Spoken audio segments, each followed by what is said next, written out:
All right, we back. It's time. We got another podcast for you. We got through winter. It was a bit of a slog, but we survived and we were rewarded because we got a new season coming up in a couple of weeks. And let me tell you, anime's back on the menu, boys. And we're excited about that. Before we get in too deep, I'm going to give us a brief introduction just in case you forgot who we were. We're going to go left to right. I am Chris. We have Juan. Hey, what's up? We have Logan. Howdy. And then we have Tim. How you doing? And we are going to be bringing you all of our opinions and what we are looking forward to this season. We're going to go through basically the entire chart of all the new shows. We are going to primarily focus on new stuff with like one or two spinoffs. And then we will do a sequel power hour at the very end where we go through all the sequels that are coming out because there are plenty of those as well. So yeah, I think we're just gonna get into it. We're excited. And if you're watching this as this comes out, we will have the seasonal review probably like a week or two after this comes out. Yeah, because we just wanted to get ahead of the preview first. It makes more sense for us to do this now before the shows all start piling up, and give y'all something like to look forward to, and then we'll have our review of the previous season, Winter, coming out pretty soon in a few weeks. But yeah, I think we're just going to go ahead and get started with what is already on your screen, which is Oshi no Ko. Probably, like, as far as non-sequels go, the biggest show of the season. I think it's the biggest even with the sequels. Even with the sequels, yeah. If you don't count Demon Slayer, maybe. Yeah, all right. Then I've heard a lot about this, but I actually don't really know what it's about. Tell us, Tim. All right. Oshi no Ko, made by the same guy who made Kage, which we're all a big fan of. The show basically follows this like up and coming like number one idol girl that everyone's a big fan of, but we find out pretty early on that she's like pregnant. We don't know who that is or anything like that, and she goes out and she gets checked up and has the kids, but something happens and the doctor guy who's like in charge of her birth gets killed, and he ends up being reincarnated as the idol, the kid, along with one other person. And the story, try to avoid spoilers as much as possible. It's just about him like deciding to be like, okay, I'm now gonna spend my life like supporting and protecting this idol person that I. That's the general like first episode, couple chapter premise. And it just gets like more crazy from there. It gets crazy. There is a pretty big twist early on, but honestly, I'm not saying anything. But yeah, big fan. So the staffing for this one, I think the director's pretty new. I think the only other thing he's directed was Selection Project, was kind of mediocre.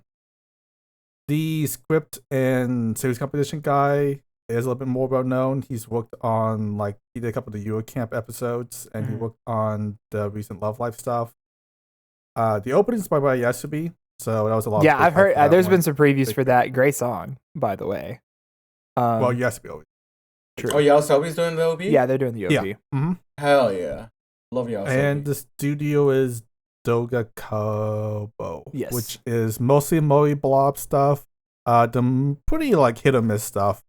Some of them are really good. Some of them are really not good. So visually at least, they've all been pretty good, and I think that they can work on a project that they know is going to be like a big one when they have the opportunity. So, hopefully that's more of a negative or a positive than a negative. Logan, you've read some of this one, I believe. So tell us what you think. Yeah, I've read up through the twist and like a little bit past it, and I like what I'm seeing. This is a considerably more dramatic work than at least Kaguya started out with. It's closer in tone to kind of how Kaguya ended. And I 100% recommend this manga, but I do also just have the looming specter of Aka's other work living over my shoulder. He did another more dramatic work before Kaguya called Instant Bullet, and I hated it. And hearing that Aka is again doing a more dramatic, less comedic work, it has me a little bit worried. It's just I think about it, or I think about Oshi no Ko, and the stupid plant girl from Instant Bullet appears in the corner of my vision. But for the most part, what I've actually read of this manga seems pretty good, and I like where it's going. That is exciting. I am obligated to be excited for this just because it's Aka Akasaka. and I am a massive Kaguya fan. Kaguya is probably my favorite manga of all time. I'm not trying to say that he's infallible or that everything that he makes is good, but like I'm at least obligated to go into this full force. I actually wanted to read this, but when it got announced that there was going to be an anime adaptation, I decided I would watch season 1 and then I'll probably go read the whole manga. I'm hoping it's just more heat, more Akasaka heat, and that we can enjoy that coming in. But either way, it's such a unique premise. You don't really deal with things like young motherhood and being like a single mother in anime very often. I just hope that the good, like down to earth sort of human realistic character writing that Aka's very good at is present, because it seems like there's good room for that here. Mm-hmm.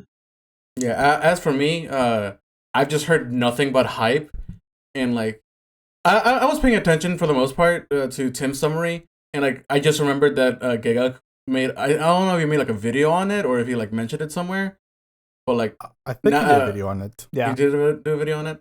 Okay, yeah, so like everyone like, oh, so I do kind of know what this is. So I'm excited just based on that. So I'm absolutely down to check this out.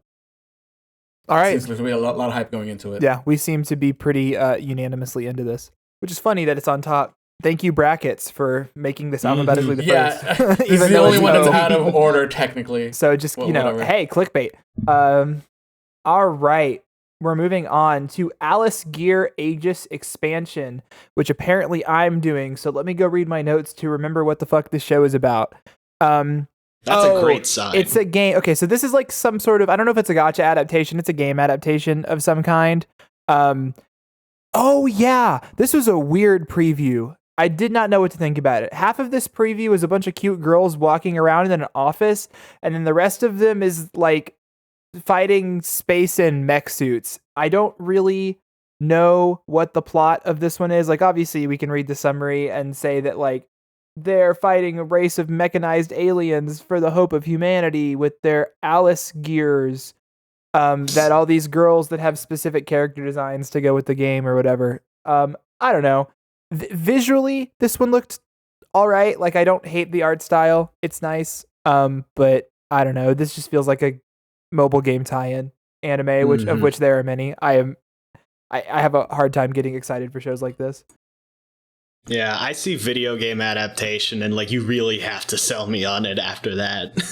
Yeah. Yeah, if it's a video game that I've played, then of course I'm going to check it out. But if it's not, then I don't really have any incentive to check it out. I don't know if Tim saw anything about this one.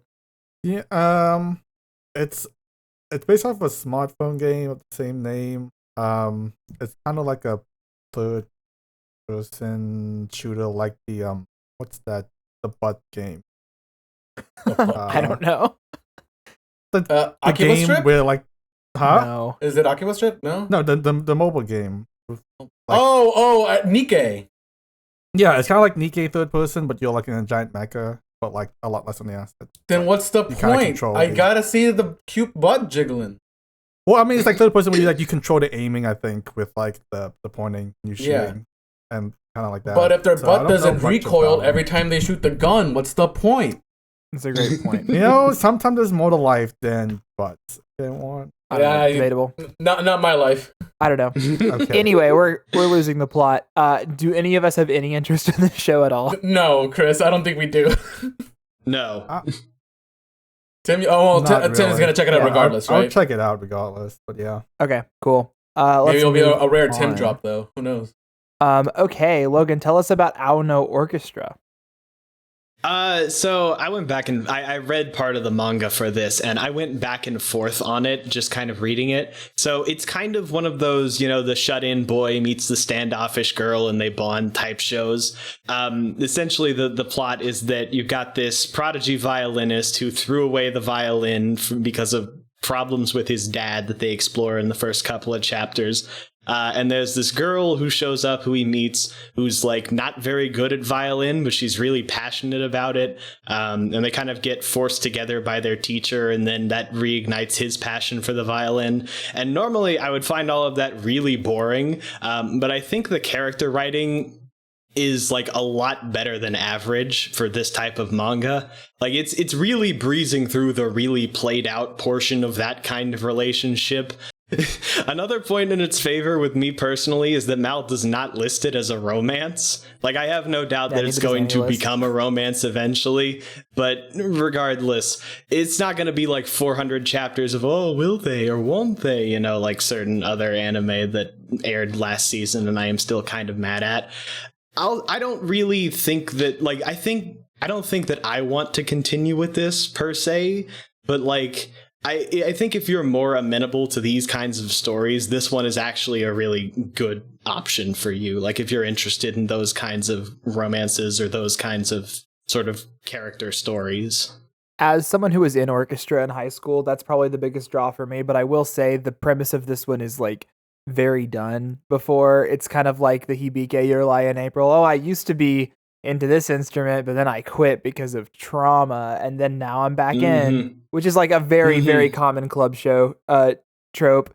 So a little disappointing there. The biggest question mark for me on this one is the trailer had some truly awful CGI in some of the performance sections, really bad. Yeah, like my notes are like, yeah.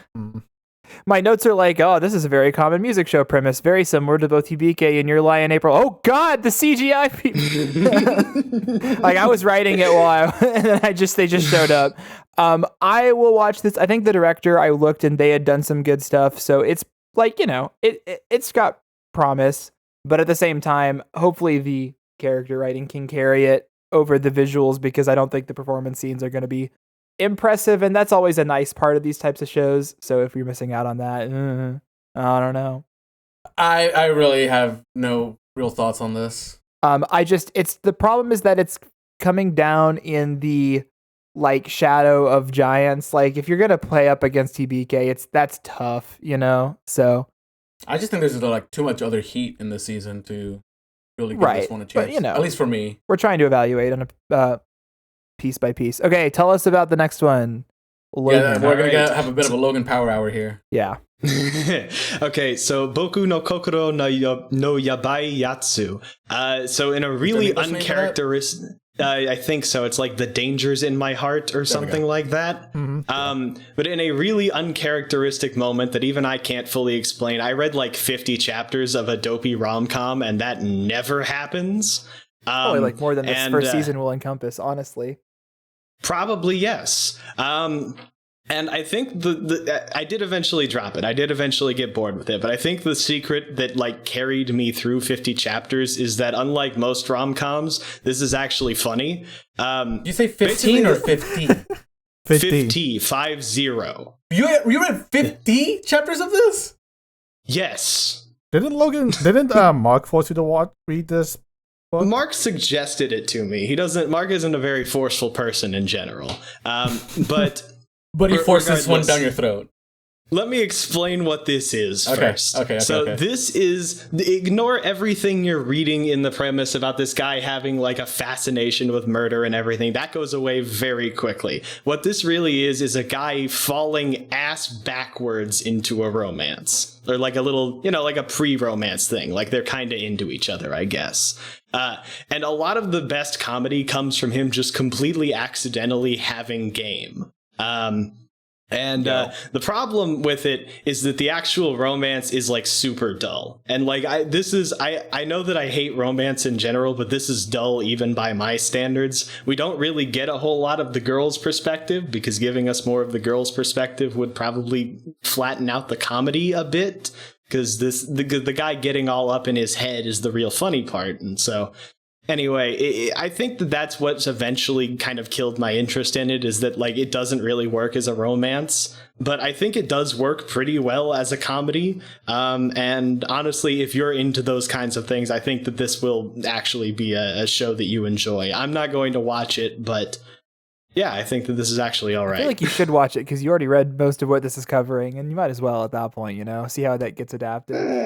Maybe we can drag you kicking and screaming. It looks like they tamed the guy down a bit in the PV compared to the manga. Because from what I feel like, the manga is very much like, I am like borderline serial killer, want to kill everyone, kind of like psychotic thing. He's like that for precisely like 5 chapters, and then he just completely mellows out on all of that stuff, and then he's just like a loner guy that nobody really talks to. A normal one, though. the PV didn't have like any of that, so I think. Well, it's because the PV is leaning on the premise, obviously. Mm-hmm. What's the romance? I will say this one's pretty. This show, they're putting their whole pussy into the production on this one. It looks really nice. Now, there have been plenty of other shows in this genre that have good production that I've skipped because the first episode wasn't able to hook me.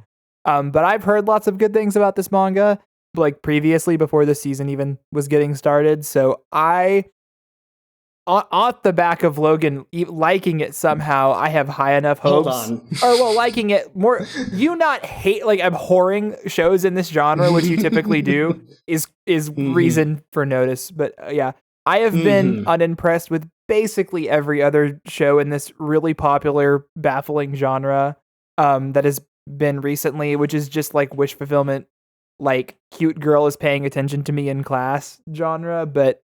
I don't know. If there's good characters and it's funny, then I'm down. Because that's usually the problem. A lot of these shows just like they're not funny. Like the one last season, I can't even remember what it's called, Kubo-san or whatever, just wasn't that funny. It was cute, but that was about it. So we'll see. But yeah, man, I'm interested. I'm down. Remember when Tim said like, "Oh, there's not that many like kohai teasing shows out there," and then here we are next season with another fucking kohai teasing show. I should have said invest. No, there's 3. Congrats. Buy stock, it's going up. Yeah. I really don't want to give it a chance just based on that because like I'm tired of the kohai teasing shows. I don't think Logan. It's not really a teasing show. Thing. No, it's not. Okay. I am painting a broader stroke here of that encompasses all the kohai teasing shows and then some other ones. It's like a certain kind of rom-com where the girl is it's like girl takes interest in guy or whatever, like shy, or maybe there's some quirky element about it, and then I don't know. If you go on that route, that's a lot of shows like that. I know, but there's a specific vibe I'm hitting. I don't know. I might not be explaining it well enough. It's close enough to the kohai teasing that's what I'm talking about. We can just group it in with that. But this is branching out. This might just be like a teen rom-com, of which there are obviously many. Either way. Just from the gate though, like I think I'm not super interested in this, but if you guys like beg me to watch this, then I guess I'll check it out. Mark is a big fan. Yeah, Mark likes it a lot. Watch it. Yeah, I guess. How about you, Tim? Have you read this at all, or just interested? I didn't get a chance to read this one yet. I think the only one I've read this season was Oshi. Okay. Are you interested though in checking it out? Yeah. I mean, Tim's gonna watch everything, regardless. Cool. All right, let's move on then to the Naruto one. Yep. Naruto? Dead Mouth. No, the Naruto one. Yes, Boruto season whatever. Sasuke is gonna fight more dinosaurs. God, I wish. No, this is Dead Mount Death Play, written by Ryogo Narita, the author of the light novels for Baccano and Durarara. Oh, now you got my interest here. Yes, exactly. And so it's really funny because like I read a lot of manga intros for these series, and as such I see a lot of like really inelegant exposition, and Dead Mount Death Play opens with the literal worst exposition I have ever seen. It is 15 pages of people saying things that they already know to each other, meticulously explaining the backstory of a guy who is standing 10 feet away from them fighting Satan. Hell yeah. And then the actual premise of the show happens, which is that the guy gets reverse isekai'd into the modern world, and he has access to his magic powers, and then everything is way better immediately after that. It was just like 15 pages of really bad, and then 40 pages of perfectly good. And it was very weird to read. There's one character who has been introduced, who I'm a little afraid is going to be just a little bit too crazy, like wacky. Assassin girl. But other than that, like I like watching the MC adapt to the modern world. I think the jokes land. I think the setup is promising. Like it's not one of those like all of my life's problems have been solved by the end of chapter 1 style isekai. So that is a big plus in my book, and is a slightly magical urban setting is one that I really trust Narita to handle. That's where all of his best work has been done. So yeah, exactly. There are ways this could go wrong. I want to temper expectations a little bit, but like I like this so far. I think that this is promising.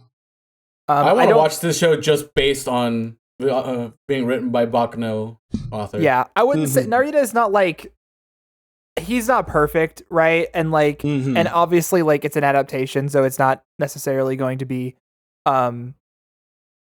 Oh wow, there's a season 2 that's been announced already. They're going all in. That's crazy. Wow, okay, Damn. so buy stock now. Buy stock it. Well, that doesn't mean nothing. There's been some bad shows. That's true, actually. You know what? You got a point. The director that worked on this is an A1 guy. He made a bunch of sword art parts. He did the Alicization stuff. Yeah, the Alicization shows. So he's like a pretty like seasoned director. Geek Toys doesn't make very much, honestly, the studio that's doing this. But like the visuals were solid in the preview. I don't know if I would. You thought so? I thought they were a little. They're a little. That's what I was gonna say. They're serviceable. It was. I expected it to be worse, I think, and it wasn't quite as bad. But we'll see. It's one of those things where they could be picking nice looking stuff for the trailer, and the rest of it could look or like be worse. But hopefully the story is like fun. It seems fun. I'm definitely interested for sure. I'm down for these kinds of like darker action type shows. Any comments to add, Tim? I did a couple more, but I think the fear fact that it's the DIY guy is the one who wrote the thing is like got me interested enough, but the PV makes me question about the show. I don't think it's gonna. We'll see. TBD. Cool name. I will though. say, like, just from the key art alone, like, it looks extremely edgy. So that might be a turnoff for me. Who knows? It didn't seem super edgy. Yeah. It's a little more not too lighthearted than edgy. it seems. Okay. Yeah. But like you see the key art though, right? Like how? Yeah.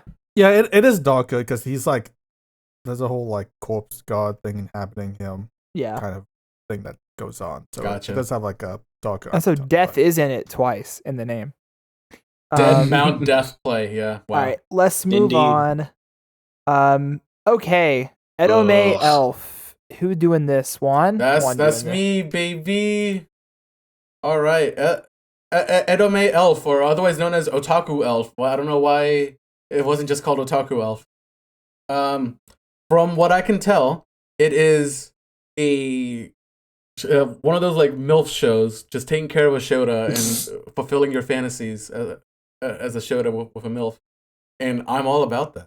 No, You you've are completely wrong. missed You are it. So the dramatically protagonist wrong. is like a What? high school girl. I don't know what you're talking about, bro. Oh, it is High School Girl. My Okay, bad. Oh, Let me take over this one. all right. You can take over, Logan. Every season, I read a comedy that completely fails to make me laugh, and this Awesome. time One of around, it's these. Edomae Elf. Yes, yeah. So stop me if you've heard this one before. There is an ancient mystical creature who gets exposed to human society, who becomes a shut-in addicted to Gameu and energy drinks, and she's just so helpless that it's endearing.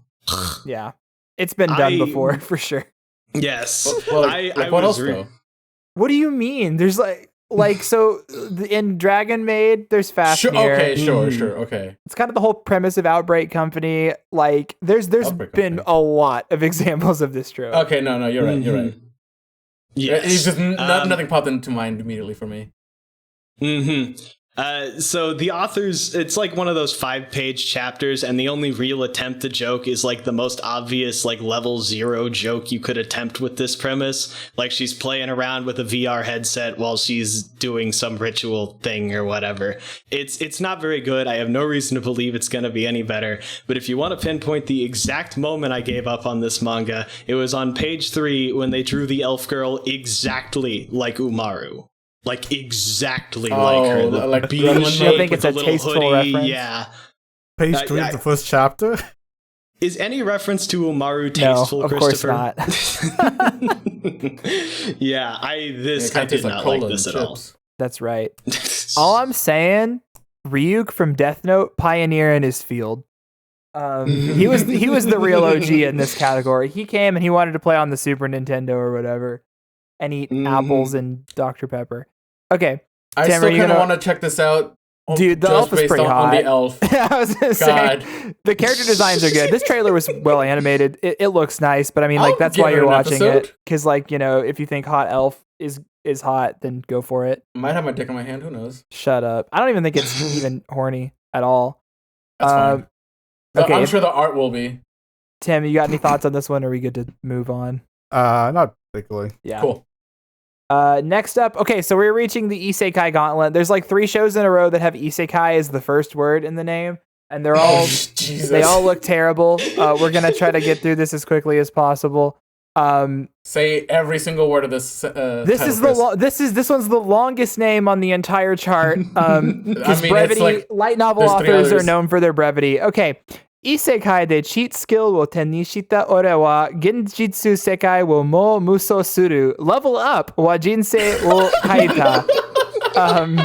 Which roughly translates to I have the cheat skill. I don't remember. It's like fucking. I'm see if I can pull it up. They have it on Mal. It says the word cheat skill in the name. I know everything about it. Anyway, if I remember correctly on this one, he is isekai'd and then he gets to go back to Earth or something. I don't know. It seemed like incredibly derivative. So he's isekai'd and then goes back to the real world. But then he goes back No. again or something? No, that's. Or is that the other one? It's both. All I remember is that there was a line in this. First of all, it looked like the most generic thing I've ever seen in my life, and there was genuinely a line that the guy said that he wants to protect his woman friend's smile. And I was like, all right, I don't care Like anymore. specifically his woman friend. Well, no, there was some girl character he's trying to Her protect. name. He said, I must protect her smile. And I'm just Gotcha. like, okay, the originality is dead in the world. Yay. I don't know. Tim probably watched this preview more recently. I genuinely don't remember the premise. I got a cheat skill in another world and became unrivaled in the real world too. There we go. Anyway, I don't remember the plot to this. I don't know if Tim does either. I didn't watch this PV since I wasn't covering it. Yeah. Anyway, I guess if you like Isekai, I don't know. Yeah, man. They make one of these every season. So, that's great. Good for you. All right. Isekai number 2. Chris Oh, again. yeah. Oh, this one is worse. So this is Isekai 1 turn kill Neesan ane Douhan no Isekai Seikatsu Hajimemashita. So Oh, look in up what this the English one, name is. a brother and a sister both get isekai'd into the world. It's called the brother brother- sister. Yeah, the brother is shit and doesn't have any good skills, and the sister is the broke shit OP one that has like the normal isekai protagonist trope is. But she's a brocon and she's in love with her brother. And there's also a bunch of other anime bitches with big titties that seem to be in love with the useless man. So I mean, I guess if you were to try to write a parody of this kind of show, it would look like this, but I think it's being played straight. So yeah, I would rather eat glass than watch this, but I'm sure this is someone's fetish.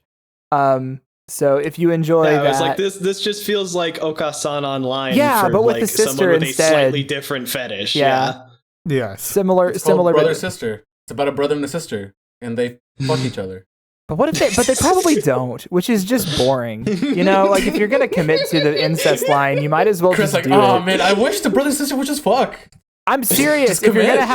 gonna have a thinly veiled fetish show, at least commit to the fetish so that the people watching it that have the fetish can get off to it. I Yeah. would Can we personally, clip that? I would personally rather not these shows get made. I would personally rather they stop making isekai in general. But is anyone gonna watch this? No, we can move on. Ecchi bros aren't gonna watch this. This is the kind of garbage y'all gobble up. Yum yum No, yum. no. Don't put this shit on me. Okay, whatever. No, we have higher standards. No, you- Exactly. When I look at all the shows y'all have watched, Chris, Standards my the ass. Guild like you show said, last year was if they worse. committed to fucking, then I'd be down. But they don't commit to fucking, so I don't want to see it. Okay, now I'm not the one getting clipped anymore, for the record. Okay. Now We're we gonna both multiple getting clips in this clipped. episode. Put this on the TikTok. All right, next Isekai. Same shit, Tim. Go ahead. So what is this? Isekai Shoukan Nidome desu. This one- So this is basically The English name is Summon to Another Summon to World for a Another second World for a time. second Yeah, time. this one is Yeah. the one that it was confusing to read the summary of. So this one is the guy gets isekai, he sees what becomes OP, yada yada. Then he like falls into a trap and gets returned back to his original world, but he's like returned as a baby. So he realizes he relives his original life over again, or like his like life in the original world again. But then he gets isekai again to the same other world that he just was isekai the first time again for the second time. Now he has to save it again or something. I don't know. It was a very convoluted, what's better than one isekai, two isekai kind of like trope. Yeah, this premise doesn't make any fucking sense at all. It's just like I don't know. They're running out of ideas. My only comment on my notes was that he's wearing a cute little choker, and I was like, I bet someone's into that. I will say the director, like, is interesting. He hasn't directed anything else, but he was an episode director for a lot of like big name stuff, including like the Review Starlight movie. He did the Main Abyss stuff. Why he working stuff? God, I hope he's getting paid and then. Some Hero Girls. So like, the director's work on. He was an episode director for a lot of like big stuff. The studio is basically done literally nothing. Yeah. I think the only other thing they've done was Gibiate, which was very bad. Famous for a different reason. So not much. Oh, he worked on the best episode of Gleipnir too. That's crazy. Maybe this will have like cool action then, but like, God, this trailer looked like a snooze festival. So I would never actually want to watch this in my life. But yeah, I would say that's all the isekai this season, but it's not. The rest of them just don't have isekai as the first word in the name, so you'll see them later. But at least we get a break for now. Yeah. All right. Now we got some. Over. I'm sorry, there was a fourth one, but it was a sequel. There was 4 in a row for the record. Anyway, Juan, tell us about some real anime. Real fucking heat. Jigokuraku. What's the English name? Hell's Paradise. This one has been hyped up to holy hell. No pun intended. Some pun intended. Yeah. I actually don't really know the plot of this one. I was lazy and I didn't read the synopsis properly, but I just know that this show has a bunch of hype behind it. It's being made by Studio Mappa, who has done Jujutsu Kaisen and Attack on Titan and everything. So the animation's going to go off. Logan, you've read some of the manga. How about you give a better description than me? So Suicide Squad? It's basically that. Gabimaru the Hollow is a very powerful ninja on death row, and he's offered a chance to get an acquittal, a full pardon, a full release, if he and a bunch of other criminals go into this newly discovered, like, magical realm that seems very dangerous, and retrieves the elixir of life retrieves the elixir of life for, like, the magistrate or the Shogun emperor or whatever. Yeah. Shogun, whoever. And there was, in the first chapter of this manga, I really like the, like, scritchy scratch art style it has, but there was a lot of good body horror in this one, because it's basically the first chapter is just the magistrate trying to execute this guy multiple times and failing every single time because he's just that powerful of a ninja. And yeah, there was some other good body horror in this. Like, you see a guy coming back from the magical realm, and he's like being actively turned into plants, and he's got this freaky grin on his face, and it's a lot of good stuff. I really liked the first chapter of this. I didn't keep going with it because I was pretty sure that I was going to watch it after that. Yeah, this is probably one of the anime I'm most hyped for this season. Yeah, me too. This is a fucking cool ass trailer. Like, the visuals on this one are awesome. The monster designs are awesome. It's really, really neat. It's clearly Mappa going hard on a cool manga premise. I've also heard a lot of good things about the manga. It's been pretty hyped going into this. So I would say probably another one of the more excited shows for this season. I am definitely looking forward to this one. I'm glad we have a good one after all the garbage isekai. See, you can do cool fantasy premises without it being like a video game. Without it being specifically like Dragon Quest. Yeah. No, well, when you said like it's like Suicide Squad, you were not kidding. Like, damn. Mm-hmm.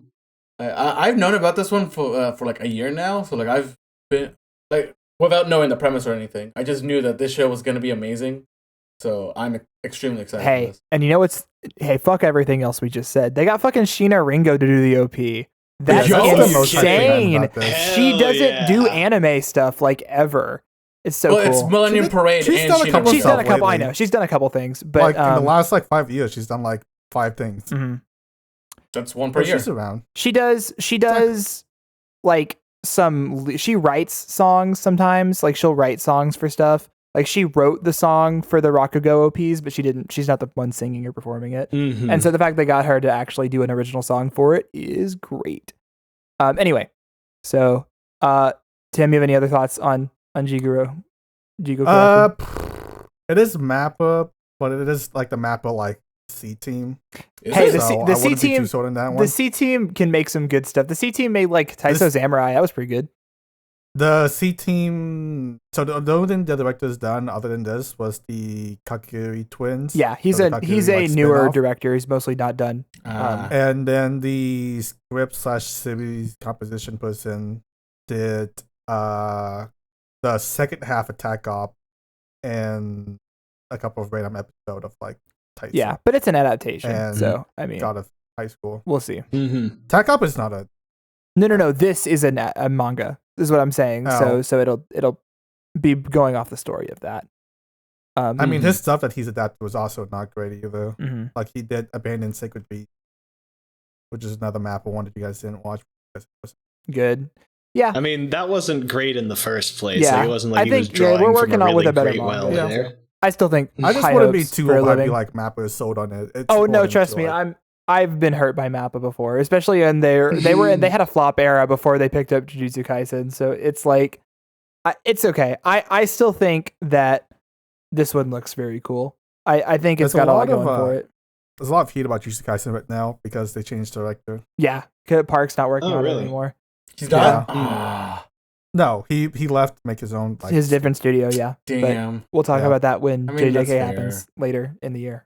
I think summer, right? Yeah, pretty sure. It's next season. Yeah. All right. Next up. Oh, back to Slice of Life. Who doing this? Is it It's Logan. me. Logan? Okay, so I'm going to give you the premise not only of this manga, but the very specific details of every chapter that I read. Oh, All right. boy. Okay. You've read the So the first two kids are chapters. calling. Okay, so I read the first 3 and they were all the same. Awesome. So the kids are calling the bullied girl the Grim Reaper, and the transfer kid doesn't understand that he's bullying and thinks that it's cool, and the bullies back off because they don't understand how someone could possibly be this dense, and the girl is blushing now. That is every chapter of this manga that I read. I don't understand how people can like these things. I'm sure just- Mark right now, if he was listening, would be like the Chad face saying yes. Yes, yes. He's like, yes. I know that Mark likes this, and I'm trying to be nice to it just a little bit because he's a fan. But like, I don't get this. I like at the art all. It style. is I think the art same style's joke cute. over and over and over again. The art style is nice. I'm willing to give it that. There are neat. parts of the manga that don't look super great. Like there are weird angles that the boys' faces at sometimes that I remember not liking. But this was the last manga that I read for the pre-read, and I felt like I was going insane just reading the same thing over and over again. Like, this is it. I have finally snapped. I'm gone. I am not sure how much interest I have in this, just because it's a very much like a young kid, like elementary school, adolescent type romance, more so than a more mature one. And I'm sure it'll be cute or whatever, but I don't know. I don't know how much time I need to spend watching elementary schoolers hold hands or whatever. I like the art style. I think it's nice. I'm sure it's going to be very wholesome and cute if that's your kind of thing. But yeah, there's nothing particularly wrong with this. Obviously, I think it could be improved with an adaptation. Visually, the trailer looked pretty nice, I believe. Yeah. I was surprised by how well it looks because this is a pretty like fresh studio as well. Yeah. Also, it's nice that more cringe fail girls are getting representation. I know Bochi was big in that landmark. Yeah, but she's like a 9-year-old cringe fail girl, so I don't think she really counts as a cringe fail they're girl. a little bit older. 5th grade? they? Yeah, 5th grade is what it says in the mouth. So like 10, 11. Not much older. 11. Yeah. Yeah, this studio's made nothing. It's made a bunch of seasons of Kingdom, and that's it. Wow. Anyway, we'll see. I'm trying to like check out like the first episode maybe, but like I'm not like. Is this super Tim interested. Core? Are you into these types of shows? I don't know. I haven't looked into anything about the show yet. Awesome. Okay. It seems fine. Mark really likes it. We'll see. TBD. Oh, dude, this one looked awful. Okay, who's doing? Yeah, it's me. I was assigned this one. Oh, okay, go for it. It's an ecchi show. Yeah, that's it's what an was ecchi assigned show. to me. Yeah. All right. Kaminaki Sekai no Kamisama Katsudo, or working for a god in a godless world. So the any chart synopsis is a little boring, so I'm gonna read the Mal one because that one's a little bit more interesting. Sure. Apparently, the main character's parents are a bit of a cult. He gets sacrificed, and then he gets reincarnated into another world where religion doesn't exist and porn books are akin to child's doodles. What a sentence that is! That part wasn't conveyed in the trailer. It wasn't? Jesus, the porn part, nope. So What? he apparently becomes the god of this new religion, and he tries Not to precisely. create porn in this world, from what I understand. He basically makes a cult about porn. Awesome. That's so much worse than what I thought it was about, Wow. and I was already not looking forward to it. That is Logan, rancid. you read the manga. Okay, so I read the manga, but I decided that it was stupid and terrible before I got to the porn religion. Like I was already out from so there's this weird, so the premise undersells certain things, which is that the place that he gets reincarnated into is just a place where people get the lottery, the government just randomly decides that people die for no reason. And he's like, that's weird and stupid, and he lives with some people who don't do that, but then there's somebody who's related to one of those people who's about to get killed, and they're trying to interrupt the execution, and it's all very stupid on its face, and that's even before the literal Deus Ex Machina shows up to destroy the tone. And anyway, it was a long string of very annoying. Yeah, The Deus Ex Machina is this green-haired lolly girl who is clearly drawn to be pornographic as well. So it's this show passed hit my Among Us sus radar very, very, very quickly in the trailer, and I was like, all right, guys, because I just. When characters like this lolly girl are introduced in a show with premises that are very horny, I'm like, ooh, don't like that. So that just kind of is another tick against it. She also seems annoying. So, I mean. Oh, she is. Yeah. Oh, she is. And I don't want to get into the nuances of how characters are drawn, but there's little girl characters that are drawn to be sexualized and ones that aren't, and she is. So you can tell. And also all the other girls have huge badonka honkers because it's an ecchi. I don't know. I guess ecchi bros, if you want to get in on this, but this just sounds like the author thinks it is much smarter than it is as an idea, and that would piss me off personally. From just the synopsis itself, I think this sounds stupid enough for an ecchi bro show. So I think I might check this out. Tim, what would you say? I think we'll give it an episode 2 and see if you want to keep it. Episode 2? But so episode you 2. Think episode 1 is good, but you think episode 2 will suck? I feel like we're going to drop the show. I think we're going to watch a couple episodes and decide it's not. But okay. I'm down to watch it with you. Okay. That means the Seiyu cast alone has me interested because it's it's fucking it's top 10. Well, it's that, but it's also Akari Kito, Aoyuki, Kanahana. Oh shit, Kanahana's in this. Any studio can hire. There she is. Takahashire's in it. And they have Megami Okuta too, which is Shinji. So, any studio can hire famous actors to play characters. It doesn't mean anything. No, there are some shows that are they only get the high profile actors. There's a lot of fun, good seiyus, so I'm down to watch it just for the seiyus. Honestly. Yeah. This is another basically brand new studio. Interesting, and a brand new director too. Anyway, give us the rundown when it comes back. Megumi Ogata's in this. Well, oh my god. Okay, this is an all-star cast. It's an insane cast. I'll give it to that. But dude, oh god, the trailer was really bad. I think this might be the perfect recipe for an ecchi bro show. Unless it goes really bad. All right. Unless it goes really bad, who knows? This next one is Logan doing it. Yes, he is. Yeah, yes. Logan Power Hour. This is a manhwa, actually. This is a Korean manhwa. Yes, so this is Kanojo ga Koushaku-tei ni ita ryu, which translates to why Raeliana ended up at the Duke's mansion. Essentially, the plot of this is that, like, it's an isekai. It's a vaguely otome game isekai, flavored isekai. But she gets reincarnated into a book that she read as a minor character who gets murdered in the beginning of the book.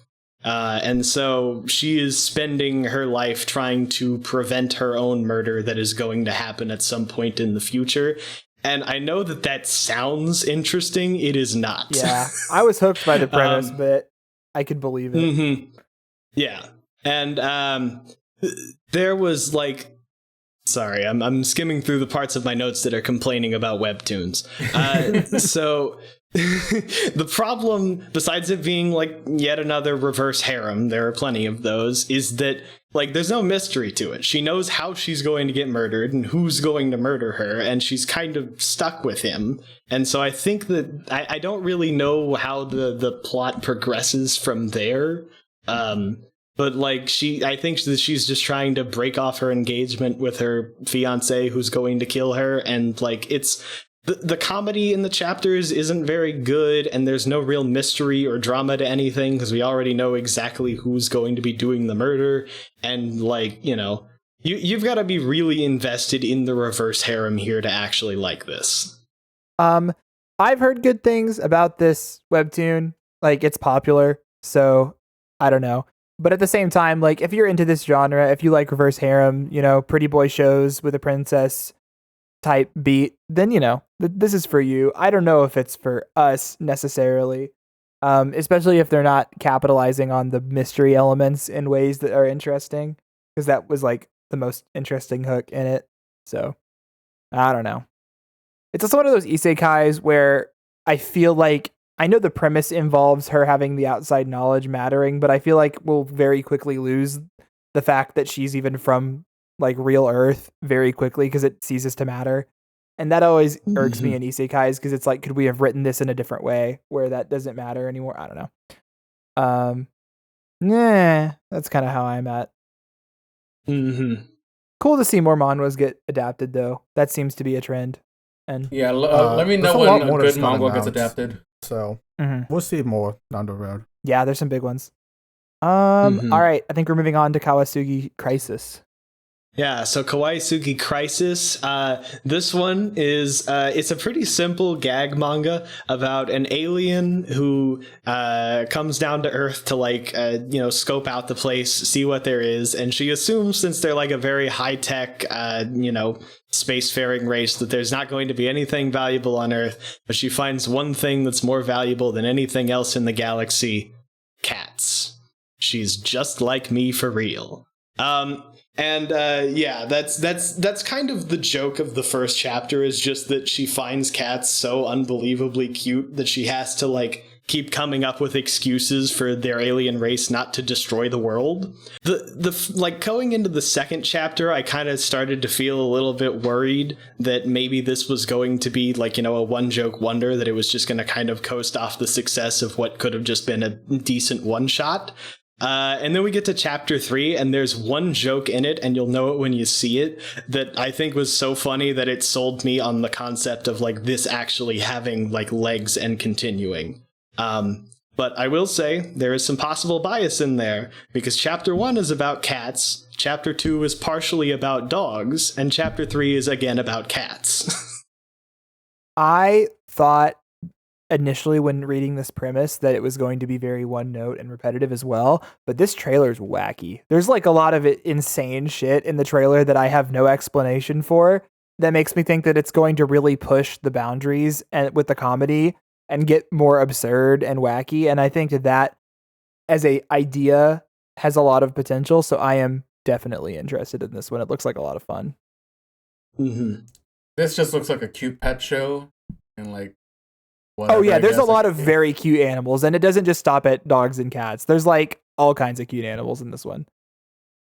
I have no strong interest in this, especially when there's just so much heat this season. So like, unless you guys say like, oh, you gotta watch the show, then like I'm not. I mean, hey, what if there's? I'm fine skipping out on this. If the core animal was a dog instead of a cat, and it was like pugs, would you watch it? If it was pugs, yes. If it was just dogs, then like, eh. Interesting. All right, no further questions, Your Honor. This just screamed like a Logan show. I also have like that's extreme Logan core in my notes. But this could be like a rare like Logan Mark show. I mean, I'm gonna watch it probably. You are? Okay. Yeah. It could be a Secret Kino Club show then. Perhaps. Mm-hmm. This is the same student director who did like a lot of other shows that Mark and I have watched. Like they did the Taisho Tomei, and then they did the Cuckoo and stuff. Oh yeah, so they sure. have decent repertoire. Interesting. And they're back.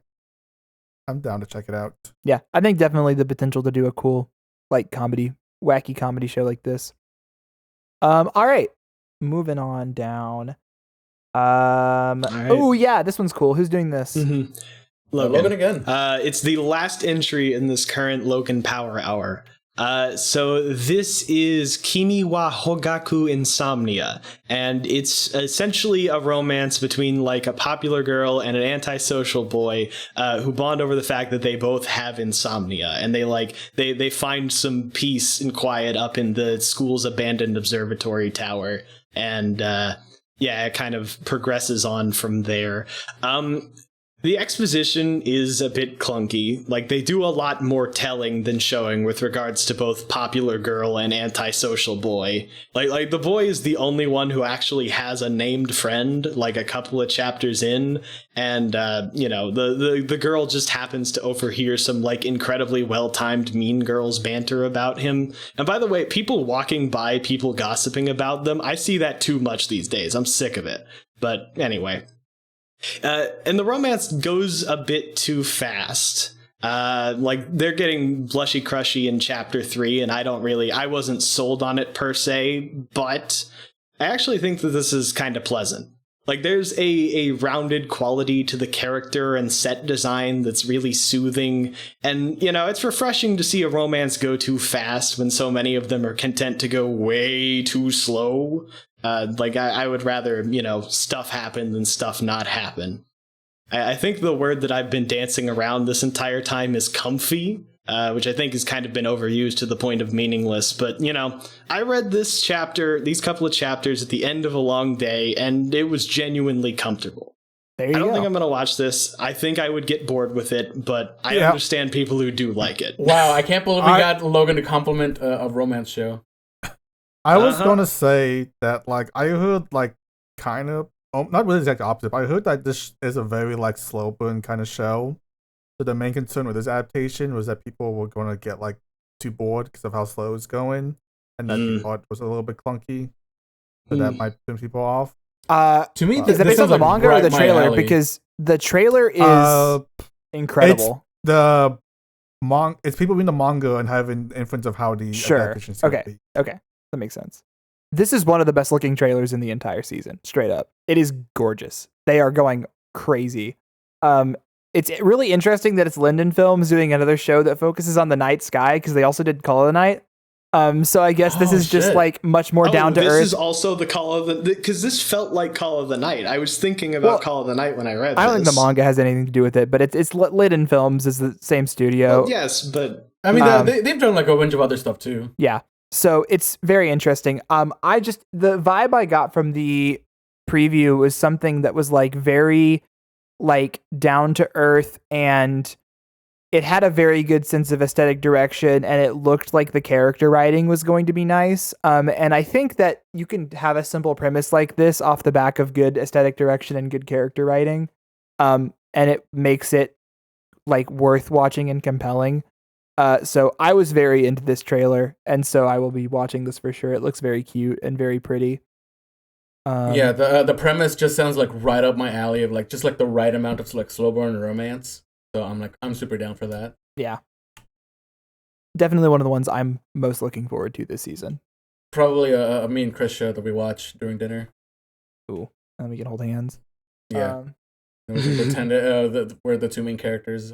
We could be like, we could pretend that airplanes in the night sky. Like, shut the fuck up, goddammit. Anyway, Tim, do you have any other thoughts about this one? It seems up your alley. It's right up my alley, and I'm really excited for this one. Yeah, I think it's gonna be good. Unless I hope it turns out well. I thought this was neat. Okay. Oh god, the next one is this fucking Kizuna Ai show. Go for it. Yo, Kizuna no Aleo. You know that current trend going on right now? You know, a bit of a going a downward spiral of VTubers? Well, do you want to go to VTuber Academy? By Kizuna Ai, the grandmother of all VTubers? Hell yeah, brother. I guess there's no manga, so I can't rely on Logan to finish original. it for me. No. Yeah, it's original. So, but like, I mean, just the whole premise of Kizuna Ai, not necessarily running a VTuber Academy. She's not running. So the whole concept is like Kizuna Ai is like the like the VTuber to look up to, and then suddenly she like disappears. And then there's these like there's apparently a school that like trains VTubers that Kizuna has nothing to do with, not associated with. And it's about these like 5 girls who are like all attending the school trying to become like the quote unquote like next Kizuna Ai. Yeah. Just the premise alone of like trying to become a VTuber is like just interesting enough for me to care about. Also, some of the main characters, their names are Chris and Quan. Yeah, I forgot about that. Me and him are at the bare minimum obligated to watch it just based on that. And there's also another character named Riz. The Rizzler is going to VTuber Academy. Yeah, am I crazy? Does the premise of this make any sense, or is it complete? It's nonsense, just sounds like an idol school. No. It just sounds like an idol school premise. Yes. What does VTuber have anything to do with anything in this show? It's not. They're not. VTubers people, sing too. Okay, but V is virtual art. They're not VTubers. They're just weird idols in this weird idol world. They're not like streaming or anything. Like, don't worry about it. They're just using VTuber as like a buzzword in this. And like I think making a show. I think making a show actually about like someone becoming a VTuber, like showing their real life and then streaming and stuff would be interesting. And that is really not what this is. I don't know. This feels like a show that was put into. This feels just like a show that was like means tested by a production committee and like spat out by some Web3 AI bullshit. And so I am deeply off put by it, but that's just me. I feel like there's more overlap between VTubing and idols. I mean, of course there are. I just don't know why we're leaning so hard on the aesthetics and like the branding of VTubers if it's very clearly not about VTubers. I mean, like I'm sure this was being like made when like Kizuna Ai was popular. And like it just took a while for it to like actually come out. I don't know, man. It was announced like 2 years ago. That would 3 years. So we really kind of missed the whole wave. Right when like the VTuber industry started booming. Yeah. Mm-hmm. But like now it's going a bit of a downward spiral, so we'll see how it lands with the public. I expect that this will be pretty bad, but I guess we can check it out and see. I don't know. It is Wit Studio. Yeah, Wit's working on it. Wit and Signal, so yeah. It's gonna look at least a little bit pretty. We'll see. Logan, any thoughts on VTuber Academy? Academy? You gonna watch the VTuber Academy show? Am I going to watch the boring idol show? Absolutely you watch not. VTubers. You're like one of the biggest fans of the call. He's not. No, he's not. No, he's not. Okay. No, he's not. I think he's like he fell off now. He fell off. You have also he watched like 3 anime streaming. That was it. Chris, you have also explained already that this isn't actually about VTubers. It's just an idol show. There is nothing about it that is pertaining to VTube. No, okay. I'm not that easily tricked, except for my cats. As y'all are. I'll watch episode 1 of this, and then when it's almost certainly going to be a waste of time, I will drop it. I want to watch it just because of Riz. True. Okay, we have decided that we are in fact talking about this. Tim, take us away. What are we on? Konosuba prequel or side story, whatever. Konosuba Sekai ni fucking world. So this is a like prequel side story covering like Megumin's origin. So we saw like a little bit of it during the Konosuba movie where we went to the Crimson Village. Basically, it's like there when she's like they're all like young kids attending like magic school or something or whatever, and like it's about like Megumin like falling in love with Explosion, and like this is like pre like Explosion magic, so she's like trying to like get it, and it's about her and Union and the other like Crimson Village people. This is a new studio, but it's also the same studio who's doing the official like Konosuba season 3. So this would be a good pre-theme of how well season 3 is going, how they're going to be able to handle season 3. So keep an eye out for that. The director is also pretty fresh, and the studio is also really fresh.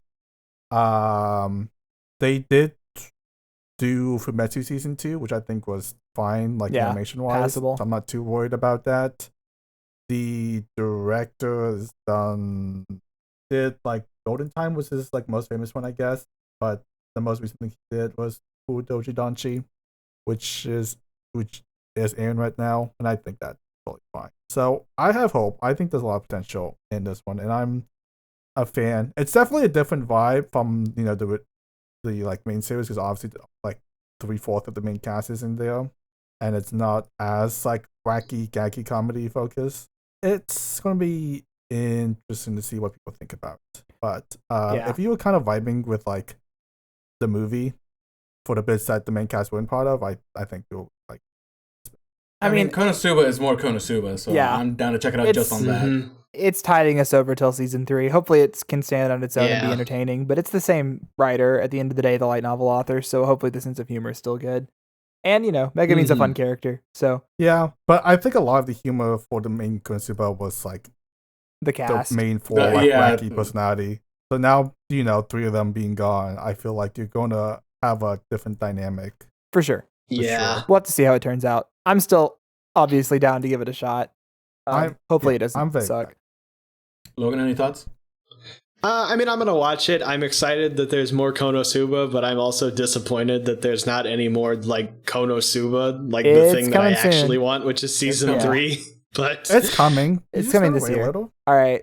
Yeah. Moving on. I don't think it's confirmed for this year. Oh, not yet? Well, it'll probably be sometime sooner than later. All right. I believe I'm doing this next one. So this show is called, this is I think original, called Maho Shoujo Magical Destroyers. This show is fucking crazy. This premise made me roll my eyes a little bit, but the trailer was kind of fun. So that's kind of where I'm at with this. So it's a dystopian future where otaku culture in Japan has been obliterated by a mysterious organization. And so the hero is an otaku, a young revolutionary who loves otaku culture, and then his magical girlfriends, Anarchy, Blue, and Pink. And they're together, they're struggling to create a world where you can say what you like about what you like as much as you like, which is a horrible world, and I don't agree with personally. No. Would we exist in that world? I don't know. But so originally I was like, okay, this premise sounds incredibly dumb. I don't really like otaku trying to jack off their own culture because it's annoying. But the visual flair on this one is insane. I hope the poster can kind of give you an idea what I mean, but this preview was wacky. They are trying very, very hard to go for something, and I'm not really sure what it is or if it will be handled well. But that something at least looks very fun. So I'll be checking it out. I'm actually low-key pretty excited about this one. It's kind of got the same vibe as and again, not comparing it at all, but the same vibe I got going into Akiba Maid War, where I watched the trailer and I was like, oh, this is trying to do something crazy. Let's check it out. So hopefully it will be fun. Yeah, I think just the key art alone looks so dumb and stupid. I want to check this out just to see how dumb and stupid it could be. It's giving me kind of similar vibes to Akiba Maid, and then how wacky it could be. Yeah, it's definitely has the same energy going on. It's not anime otaku kind of jacking off its own vibe. Yeah, I'm noticing that in the cast. They're just any big fan. It just means nerd. Yeah. So yeah, it just means big fan nerd kind of thing. So you do have your anime otaku, but you also have pro wrestling otaku. You have a train otaku as the cast. Game otaku. So JSDF otaku. Ew. Yeah. So it's not anime fans trying to trick. No, granted, there is an anime otaku character. There is, like I said, there is one, but that's one of 9 otakus listed in the cast. So it's more than just that. Yeah, this sounds so dumb and stupid. I'm down. I think you guys have sold me on this. Like, I looked at this, I saw that it was a nobody studio. I saw that it was like a kind of wacky, otaku thing. But like, especially if there's gonna be a pro wrestler otaku, I need to at least see him once. Oh, and the voice of Dio is gonna be voicing the gamer otaku. Awesome. Yeah. I just think that, and also Iforo's is one of the main girls. So Yeah, Anarchy. good to see her back. No, I just think that there aren't that many originals this season, so I'm super down to invest in some weird original anime. That's usually the type of show that I am gravitated towards and I'm most interested in. So yeah, definitely curious about this one. All right, ooh, big one coming up. Oh shit, it's Mashal time?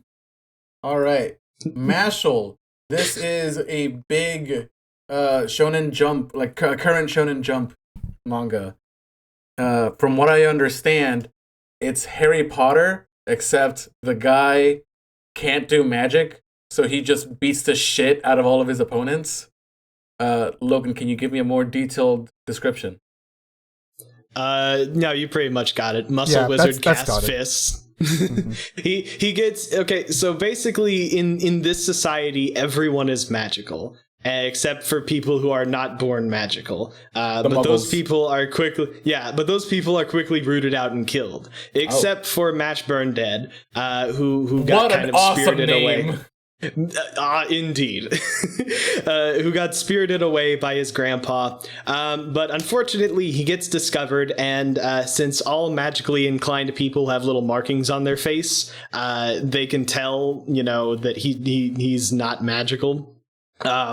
But when the magic police shows up to kill him, they fail because he just beats the crap out of them. Jacked for his own good.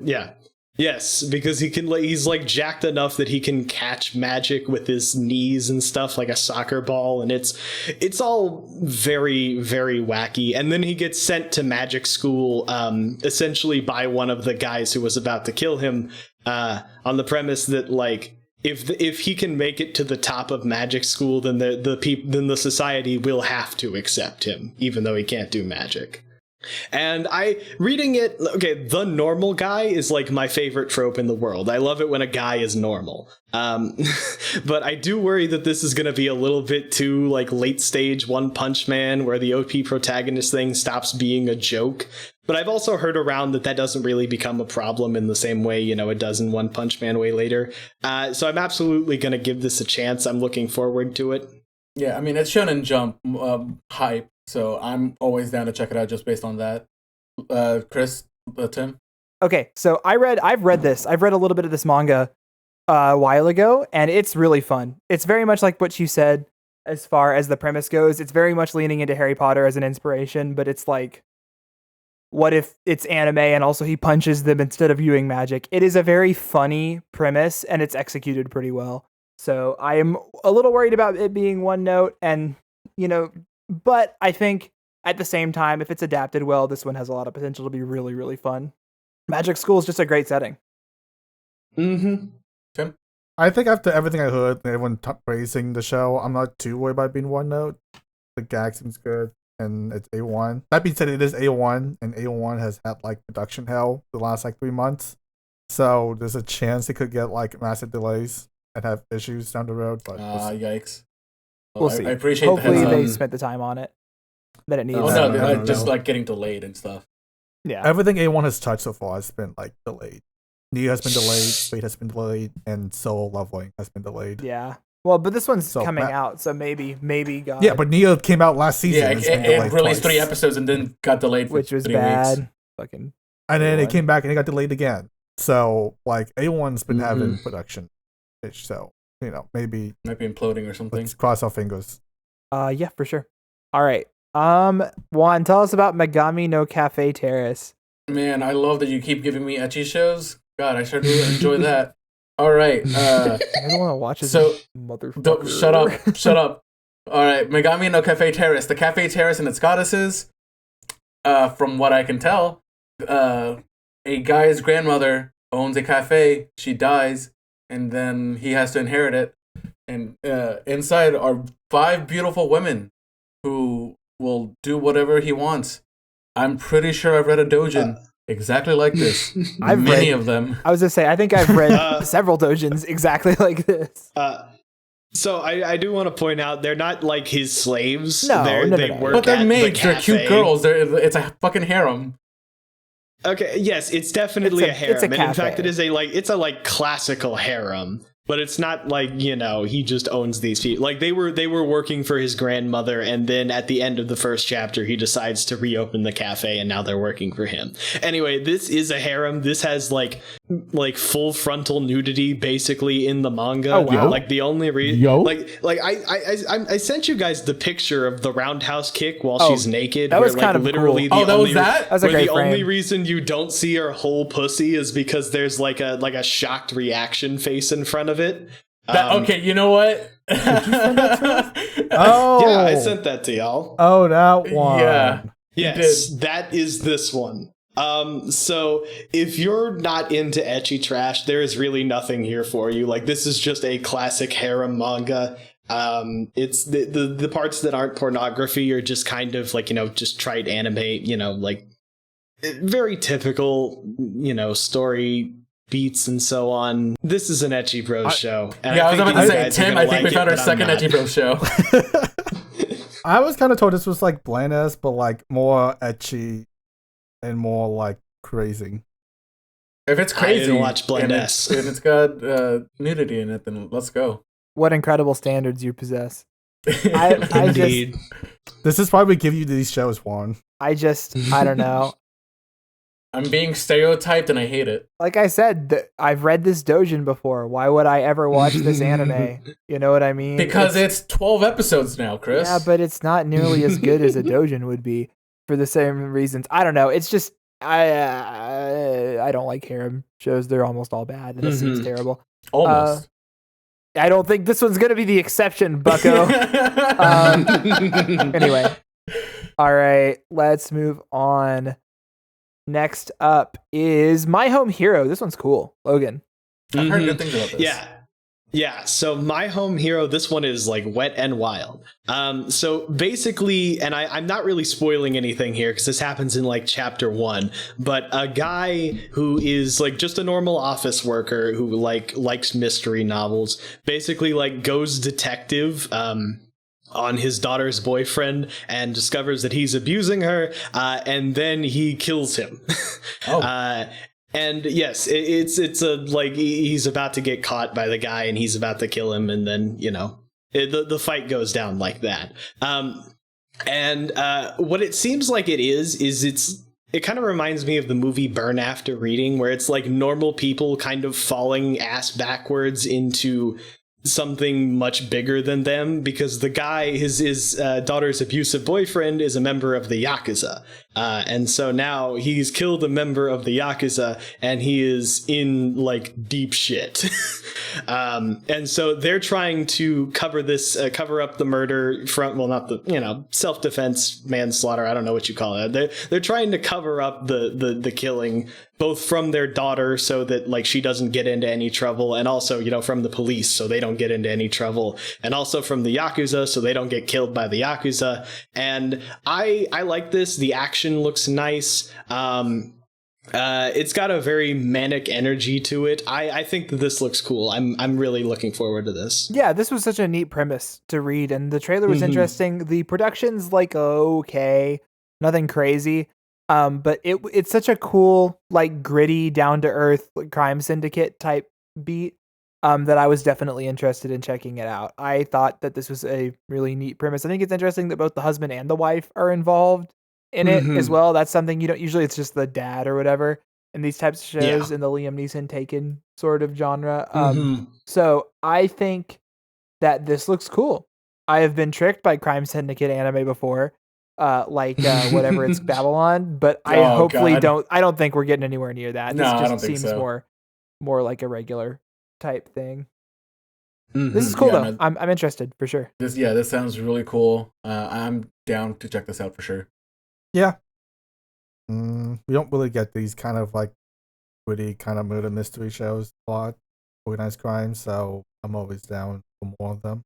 Yeah, it's nice. It's not about high school. It's about like adults with God, guns. what a It's crazy refreshing. that the studio that's like doing this is also doing the ecchi terrorist show. Wait, oh my god, they show that we are. just talked about. Yeah. That's crazy. So it's That's a complete really 180 funny. turn. They have layers. They are so multifaceted. Mm-hmm. Oh, they also Mhm. did Kanajo Mo Kanajo. That's really Wow. funny. Yeah. Oh, and Adachi to Shimamura. Next. Yeah, this is Oh, like and Dororo. cafe Yeah, is it's Suzuka. kind of more the alleyway, and then every once in a while they get into a more serious vibe. All right. Who doing the furry show? Not me. God, I I'm hope doing the furry show. All right, Oh, Tim, tell us good. about the furry show. So basically the premises is kind of like Unibeast, but like with no romance. So the thing is like every like for some reason humans keep like offering human sacrifice to this beast guy, thinking you'll like appease him. Except the guy's like, no, I don't do like humans. I don't eat them or anything like that. I don't know what to do with you. But he ends up like just like keeping her around, and she like lives with him in his like kingdom. And it's supposed to be kind of like, I don't want to say wholesome, but it's kind of supposed to be like father daughter kind of vibe-ish. I don't know. Tim, Kind of like adopts her. no. I really No. that is what the trailer makes it look like. I was originally like, Really? yes, from the premise and the poster, I was like, oh, this is a romance. This is a horny furry romance. And then I watched the trailer. It really feels more like not like Chisei and Bone Daddy. It feels more like not quite Golem and what's her name, not that level of daughter, but like she's clearly more of an Mhm. adult. But like it seemed more like he was trying to protect her and show her about the world in a more parently way. Is it like a romance? parent-child kind of thing. It's but no, it's possible that is what it evolves into. That is not what it felt like at the beginning. For the record, I'm not saying that it's not. I got all this from someone who's read like a good chunk of the manga. Okay. Okay. I don't know how much you've read, Logan, but like, I mean, I apparently only read the that's- first chapter. okay, well, Mhm. apparently that's how it evolves into. But yeah, I Not think really. the furry guy is meant to be hot for furries. Like, you know what I mean? But I don't know if it's necessarily meant to be a romance between him and the human.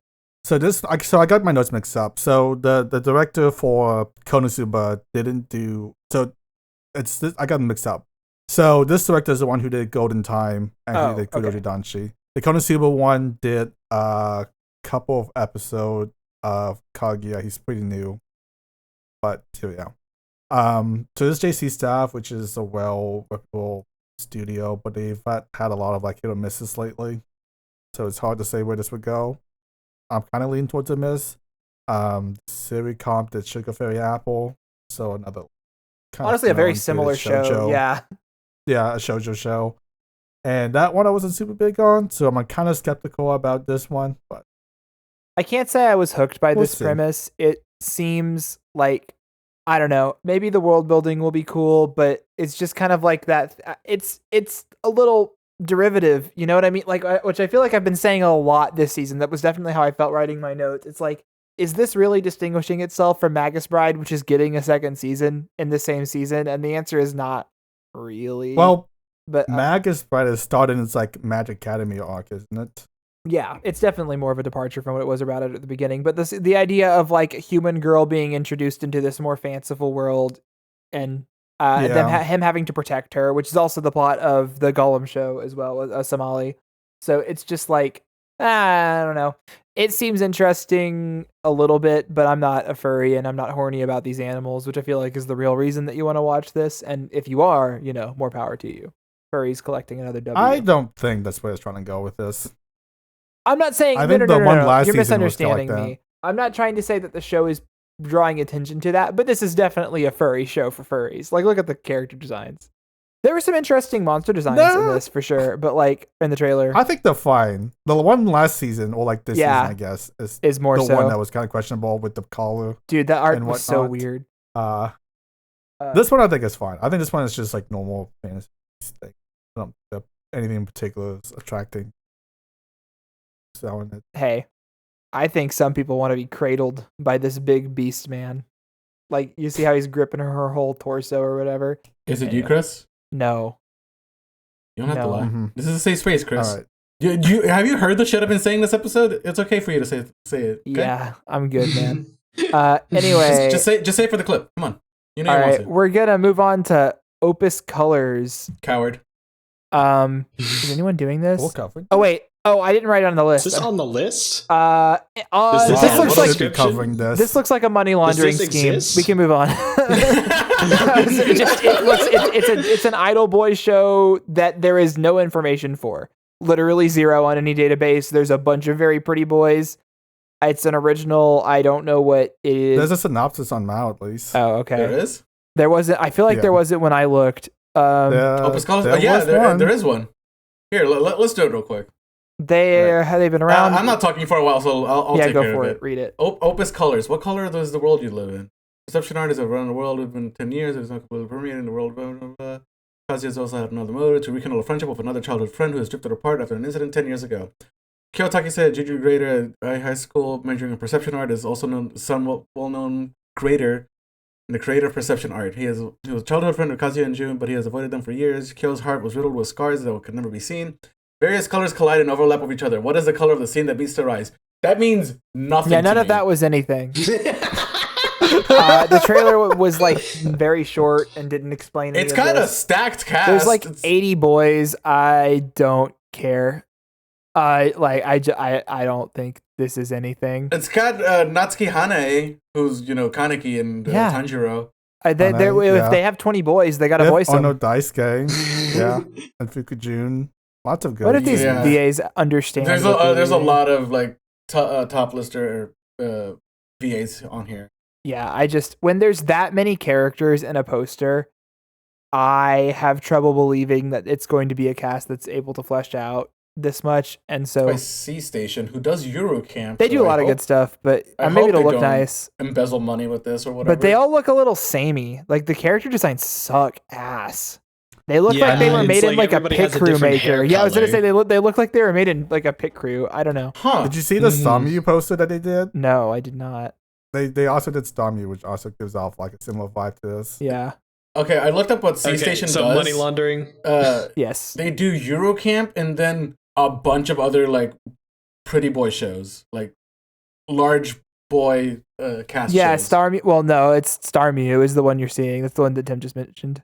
So maybe it's just more of that. Okay. Money laundering, sure. All right, next up, Otonari ni Ginga. Who's doing that? Logan? Am I doing this? I'm sorry, I clicked away to. Tim is doing Tim is doing this. Yeah. Oh, I'm doing cool. Okay. So this one, as far as I can tell, is about like this guy, and he's like his dad dies, and now he has to move into the countryside to help take care of his like younger siblings, but like he's like incompetent at it. So he's incompetent. So then this like girl comes in, and she like helps him out. He's a mangaka. We shouldn't. He writes manga. Yeah. That's important. Yeah, he writes manga, and she is his assistant. Yeah. And the assistant comes in to help him and his manga, and also the kids, and then they become engaged somehow. Which don't ask how. That's just how it happens. There's a very plot critical detail that you're missing here, by the way. It's not in the it's not in the trailer or the premise. They're leaving it vague on purpose, Logan. Oh, okay, sure. Then I'll just not mention it if they don't want me to. I think there is mysterious I've read Logan's pre-read, so I believe there are mysterious circumstances that lead to them getting engaged. Yes. So sure, but I will admit that I wanted to not be interested in this because it seems a little bit bland, but I don't know. I thought like mangaka, that's interesting. It seems cute enough. The production values are very nice. The trailer was very nice looking. I don't know. There's other romances this season, so I can't say this clocks as high on my list, but it seems fine. Seems interesting enough. Could be nice. The only things I really liked from the first chapter are the scenes where him and his assistant are like geeking out about the manga that they're writing. I think that those scenes are actually pretty compelling because it actually draws a little bit of emotion out of the assistant, who is normally more of one of those like dry, emotionless characters. But the rest of this, I don't know. It felt like I could give you a plot synopsis and it would sound exciting, and then the reality of it would just be like melted butter. It's not like nothing interesting is actually going on, even though it sounds like there ought to be something interesting going on. The director and studio is the same one that did Monogatari, or Monogatari, rather, the one that's airing right now in winter. They did do Monogatari. Yes, they did. It's the same. The studio? It's Asahi. Or no, sorry, they didn't do it. The studio didn't do it. The director is the same guy that is doing it. Yes. So the director is like a relatively new director. The only thing he did was Monogatari. No, he's not. Which actually was actually surprisingly well, like, good on the story standpoint. It's just the production values were just not there. So I think I played the studio more so then. And the studio has had like nothing good. Yeah. I think the best thing they did was Heaven Design's work, but I think that was like quirky. Not everyone's gonna like it. Right. They did Ours last season, which apparently Chris and Juan all dropped. It was interesting at the they beginning, did for sure. Dawes Frontline, Yeah. and then they did Beach Boys Riverside. Not too many good shows, but none of the shows really good. we'll see. We'll see. I think it's interesting that it's about like them helping raise the kids. That's interesting. That's not something you see very much in anime. It's nice to see these like older cast kind of mature themes. So we'll see. Maybe we'll check it out. Maybe watch one episode. I don't know. It looks pretty interesting enough to check out, but there's not a lot of good signs to it actually. If it's anything of a hook one, it's called A Galaxy Next Door, and one of the themes is supernatural. So there's other shit going on, for the record. It's not just like there is a twist element to it. But is it like Tonikaku Supernatural, where it's just like they're in the background, or is it actually going to... Man, I didn't know Tonikaku had that shit in there. Yeah. Anyway, that's I think all we have to say on this one. Let's move on to the next one, which I definitely not even gonna let me put in my thoughts. Oh, wow, okay, sorry. I thought did you have thoughts on this? Not particularly. I was just gonna say that like I already have a lot on my plate, so I probably don't want to check this out. But if you see it, Chris, and you say like, "Hey, episode 1 was pretty good," then I'll check it out. Okay. Next up is Logan, I believe. So this was like the 15th manga that I had to read. Sorry, this is Rokudo no Onna-tachi. I don't know what that translates to. I don't care. This was like the 15th manga I had to read for this Rokudo's Bad Girls. Yeah. So this is a manga about a bully kid who accidentally discovers the dark art of delinquomancy. Magically, all the delinquent girls in his school start to fall in love with him, and they protect him from the delinquent guys. The art is hideous. The plot like entirely happens around the main character. He does nothing actively the entire time. There's only one spread to suggest that the artist has any idea how to choreograph a fight, and it's a nice looking spread. But like, I don't know. This was the 15th manga I read. There wasn't really anything good in here. I just kind of threw it into the trash. I can't believe that a show about delinquent girls was not enough to get you in there. Me too. My notes for this one were that like I understand that he was bullied growing up, but like at the same time, like come on, man. He's looking the biggest gift horse in the mouth. He's like, oh no, all these hot delinquent girls love me. I'm so scared. I'm like, shut up, pussy. Anyway. I thought the art style from this trailer was interesting. It's a very unique art style. I'll give it that. It's definitely unique. I don't. It like looks better how in the it trailer, I'm presents sure. itself In the manga, yeah. This seems like it will probably be bad if I had to guess, though. But I don't know. Yeah. Does anyone? Yeah, I don't know. Does anyone else have any thoughts on this one? The art does not look great, but I do think the premise sounds stupid enough that I might check out episode 1. Like, I don't know what it is with these stupid premises that like catch my interest. I might watch it. I don't know if I'll commit to actually watching it. The concept of a bunch of girls being attracted to the main character or whatever because of a supernatural power and not because they actually like him is boring to me. I don't care. Especially if the MC is a wet blanket, which it sounds like. I hate wet blanket MCs. Especially in like harem stuff like this, just boring. Don't care. All right, this is a big one. Skip to Loafer. So this is a coming of age story about a girl in like the boonies countryside, and she dreams of like going to a prestigious university and making big change, being important kind of thing. But then when she actually goes to the big city, she gets very like overwhelmed by city life and everything, and it's kind of about her like making her way through college and life with her like new friends she makes. So Coming of Ages is always a cool concept to have. It is by PA Works, and they like haven't missed since like maybe Aquatope, but I love Aquatope. I wouldn't call that a miss. Yeah, they've been on a streak, bro. Damn. Yeah, they haven't missed in a while. I think Aquatope was their weakest thing. Their last proper miss was Kami-sama, which is already it was still pretty strong. Would you say this is the proper miss, Chris? Kami-sama ni Natahi, the fucking Jumei yeah, that one. Fucking show. Yeah, but that was like 2 years ago. More has to do with Jumaeda than of course, than PA. Peace. So yeah, PA is in this, so I'm excited. The director, I think he's a pretty fresh director, if I remember correctly. He hasn't directed anything, but he's been like... Yeah, doesn't seem like he's directed He's much. done a lot of notable stuff that shows like really good vision. Mm-hmm. Like he did a lot of the opening stuff. Like he did the Great Pretender opening. Yeah.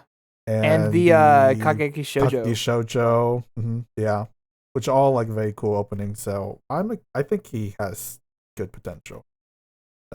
I have nothing but good things. Yeah, this is a popular manga, and it looks like it's getting a really solid adaptation, and that's usually enough for me to at least check it out, even if it looks maybe a little bit like bland on the surface. I think it's got a nice sense of art direction going on. I will say, I watched their trailer, and the blushes on their face are so low. They're like on the bottoms of their cheeks. They look like Pikachu. They all look like Pikachu. And if I can get over that, then maybe it'll be great. That's my main thing. Logan, did you like this romance manga? Look, this may just be me being a black heart, but I am surprised that manga this boring are allowed to exist. Wow! Look at that, Logan hating the romance shows. Logan said that exact thing about manga that I think are good though in the past. So it's like your mileage may vary. Take it as a grain of salt. Don't trust anything Logan says about romance. Always except for the ones where everything Logan says about romance. I'm always right. Anyway. This one's cool. I think that people are probably gonna like. Yeah, I definitely want to check this out. It looks cute and up my alley. All right, we are moving on. Next up is a show that I am very excited about, which is Tengoku Daimakyou. I will admit I have not read the manga. I didn't know nothing about this shit until I was doing research. This is easily the best trailer on this entire list. Not even close. This is a really cool, unique premise. So there are kids getting raised in this facility by these nursery-style robots, and that feels a little Promised Neverland. But in the outside world, outside of the facility, it's post-apocalyptic hellscape, and there are some supernatural beings there. So I think some of the main characters are outside scrounging and looking for scraps and shit. I don't really know. The trailer doesn't do a very good job of explaining what the show is about, but just a really, really cool world and a really unique sense of visual direction and like close to movie quality animation all make this easily one of the most unique and interesting premises out there. So yeah, I'm absolutely looking forward to this one. I would like maybe a little more context from someone who read the manga, but oh, who could that be? Yeah. So this you're pretty much right about the extremely suspicious. Yeah, exactly. The extremely suspicious sci-fi boarding school. That's pretty much that plot. Like, there's something weird going on there, and I didn't really get far enough to figure out what it was. The other plot is these two kids trying to search for, quote, heaven, which, I mean, I'm guessing is supposed to be the sci-fi boarding room thing. But they're out there scrounging through the, trying to figure out what looking for heaven even means. I don't remember precisely why. I think it may have not gotten explained yet. This is a show that doesn't explain, or a manga that doesn't explain everything immediately. Yeah, I think it's It's a really interesting manga from what I read of it. I will say that I have heard some like rumblings around the internet that it's going to go from like weird good to weird bad, or at least like weird ambiguous. I've heard some people who think it gets, strange. I haven't heard any real details on what that is because I don't want to spoil myself. Because a lot of times what people think is weird bad is something I think is weird good. But anyway, I'm absolutely willing to take a chance on this, especially after hearing that the trailer is, apparently that nice. Yeah. Yeah, I don't know anything about this beforehand, so Chris is doing a good job selling it. I would say, as far as non-sequels go, this is maybe the one I'm looking forward to the most, except for Oshinoko, but that's like different. Mm-hmm. It was the biggest like new surprise for me, and so shot very high up on my list. How about Tim? It's also production IG, so yeah. Tim, did you watch this trailer? I don't think so, but I was excited since it was first announced way back. It seems neat. There was a lot. Oh, I think this is in Disney jail. God damn it! Oh man, I need Disney to stop doing that. Oh well, that's a shame. Well, I mean, we'll still watch it. We'll watch it, but it just means that it's going to take forever and then come out on Hulu like a year after it comes out, and no one's going to hear about it. So, people are going to miss it. So, oh well, unfortunate. Rest in peace. Summertime Render. Yeah, that's the one. All right. What a good show. Getting buried by Disney jail. Is the other boring Isekai who's doing this one? Oh, it's me. Which one was this? Oh, that's a good sign. Oh, this is another one that was proving that if I had just been born in Japan and had like functioning hands that could write on a keyboard, I could make money by just copying and pasting light novel ideas and then writing them. Yeah. Here, say the name. Tensei Kizoku no Isekai Bokenroku Jicho wo Shiranai Kamigama no Shito. All right, the English name is The Aristocrat's Otherworldly Adventure Serving Gods Who Go Too Far. So he gets isekai'd. He tries like saving some girl in the convenience store, and then gets isekai'd as the son of an aristocrat. It's one of the getting isekai'd as a baby type situations, and he's really powerful and has to hide his real abilities so he can advance in society. The ultimate isekai adventure begins as a teen-turned child is trapped in a beautiful kingdom he didn't create but might one day rule. It's like, there's nothing here. It's just the same shit you've seen every single time. He's just an anime boy surrounded by anime girls, and he's very powerful. I don't know. I literally cannot think of a single feature of this show that makes it stand out in any way. Yeah, I got nothing on this. Like, it looks super generic. The girls look super generic. Everything looks super generic. Like, at least it doesn't have the convoluted nature of some of the other isekais where they're like getting pulled into the different worlds multiple times or whatever. So if you just want, that straight up isekai that you've seen 3 times before, then hey, there you go. Yeah, I think Tim and Logan, any thoughts? This does not sound good in any capacity. All right, let's talk about. Oh no, yeah, go ahead, Tim. Do you have anything? I assume. No, we can go. Yeah. Let's talk about a fucking crazy looking show, Juan. Is it my turn? Yes. Yeah. Marginal Service. Oh my god, Marginal Service. Okay, I'm lucky that this show has no synopsis yet on either Mal or AniChart, but we do have a PV, and the PV looks fucking insane. From what we can tell, it looks like Power Rangers. What's that genre called? Tokusatsu. 2%. Okay, it's not tokusatsu. They're not like fighting monsters and stuff, but I don't know. Their outfits are a little Power Rangers-esque. Yeah, tokusatsu / Super Sentai-ish firefighters, quote unquote. And it looks insane. Like, it's Studio 3 Hertz, who have done Flip Flappers and a bunch of other shows, so they are known to like do crazy shit. So I'm down to check it out just based on those merits alone. Yeah, it's weird. Like, I don't know how to describe anything that happened on the screen. I would maybe suggest watching the trailer if you can. There's lots of like fantasy elements. There seem to be like monsters that are being fought, or Which maybe sounds like it's aliens. It looks like they're fighting with construction equipment or nail guns. I don't know, man. Yeah, either firefighters or construction workers. We don't know. It's very difficult. There's some also sort like a of talking society. chipmunk. Yeah, there's a talking groundhog, chipmunk. I don't know what it is. Rodent. He's creature of some kind. Mamoru Miyano is, I believe, the lead character in this show. I didn't know that part. Yeah, and they got him doing the OP too. That was one of the other things I thought was interesting about this. Is like, so this is a Miyano led show, and that's interesting enough. Brian Knight Raider.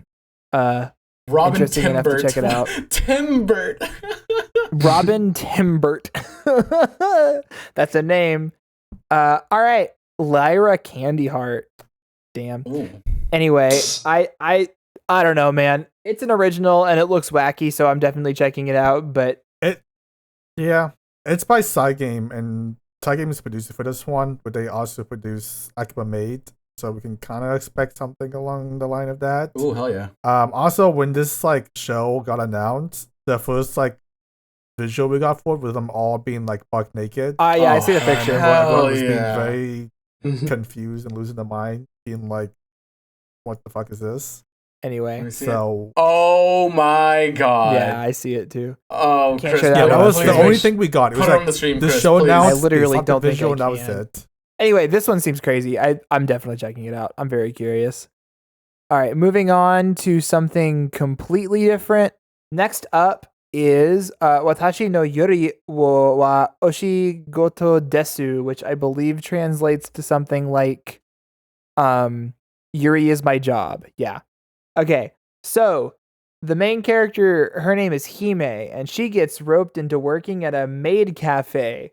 The maid cafe is a weird roleplay cafe where they all pretend to be boarding school girls and have like those like Yuri trope boarding school romance interactions with each other in front of the customers. And so they act all nice to each other, but the twist is that the main girl in the cafe that she works at doesn't actually like her, even though it's like she likes her in the roleplay.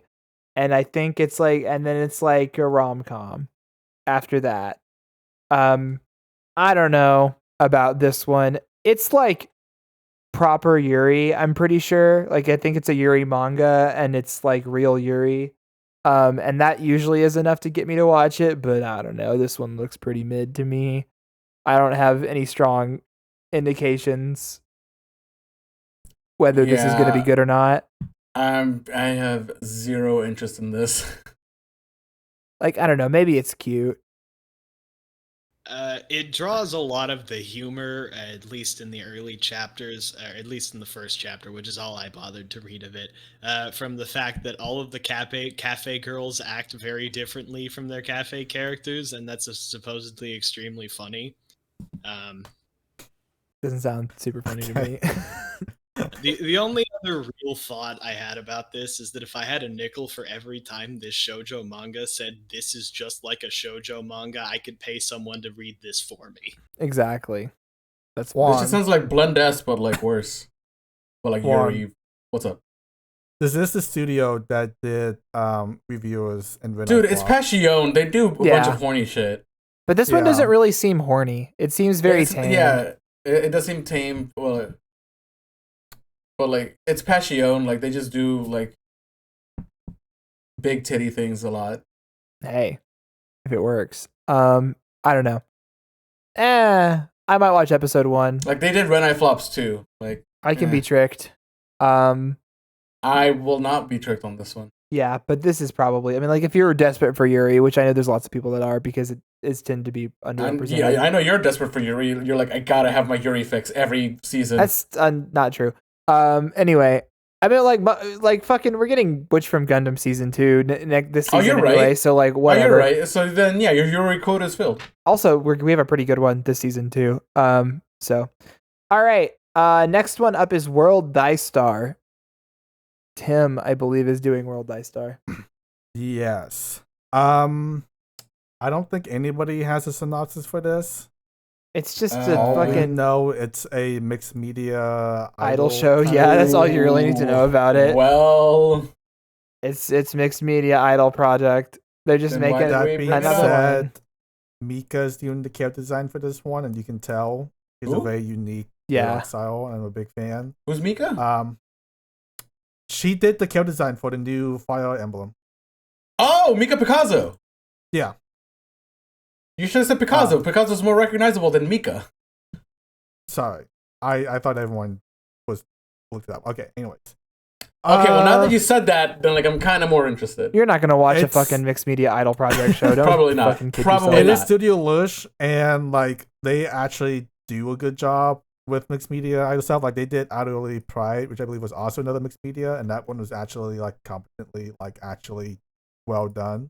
So I mean, yeah, this show's probably gonna be good. I just don't care. You know what I mean? well, no, a lot Yeah. of time like mixed media anime projects are usually just cash grab advertisements or whatever thing they else are trying to release. So it's very rare you get a good mixed media adaptation, especially of an idol show. And Utterly Pride was like one of maybe two that I think they did a good. They've done a good job. So That's good. I think for the resume, show's then. in good hand. Okay. And it's the same director who did Utterly Pride as well. So yeah, don't know much, but I think it's in good hands, and I'm gonna check it out. I'll check it out. I'll check out episode 1 just for Mika Picasso character design. Love her work. I don't think we care. I think fine. my notes were literally idle shit skip or something like that. Did you watch the PV for this? Yeah. Okay. It's just And it it's looks just like a idle mixed shit? media idol show. Yep.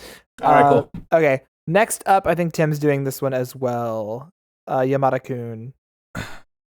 Yamada-kun.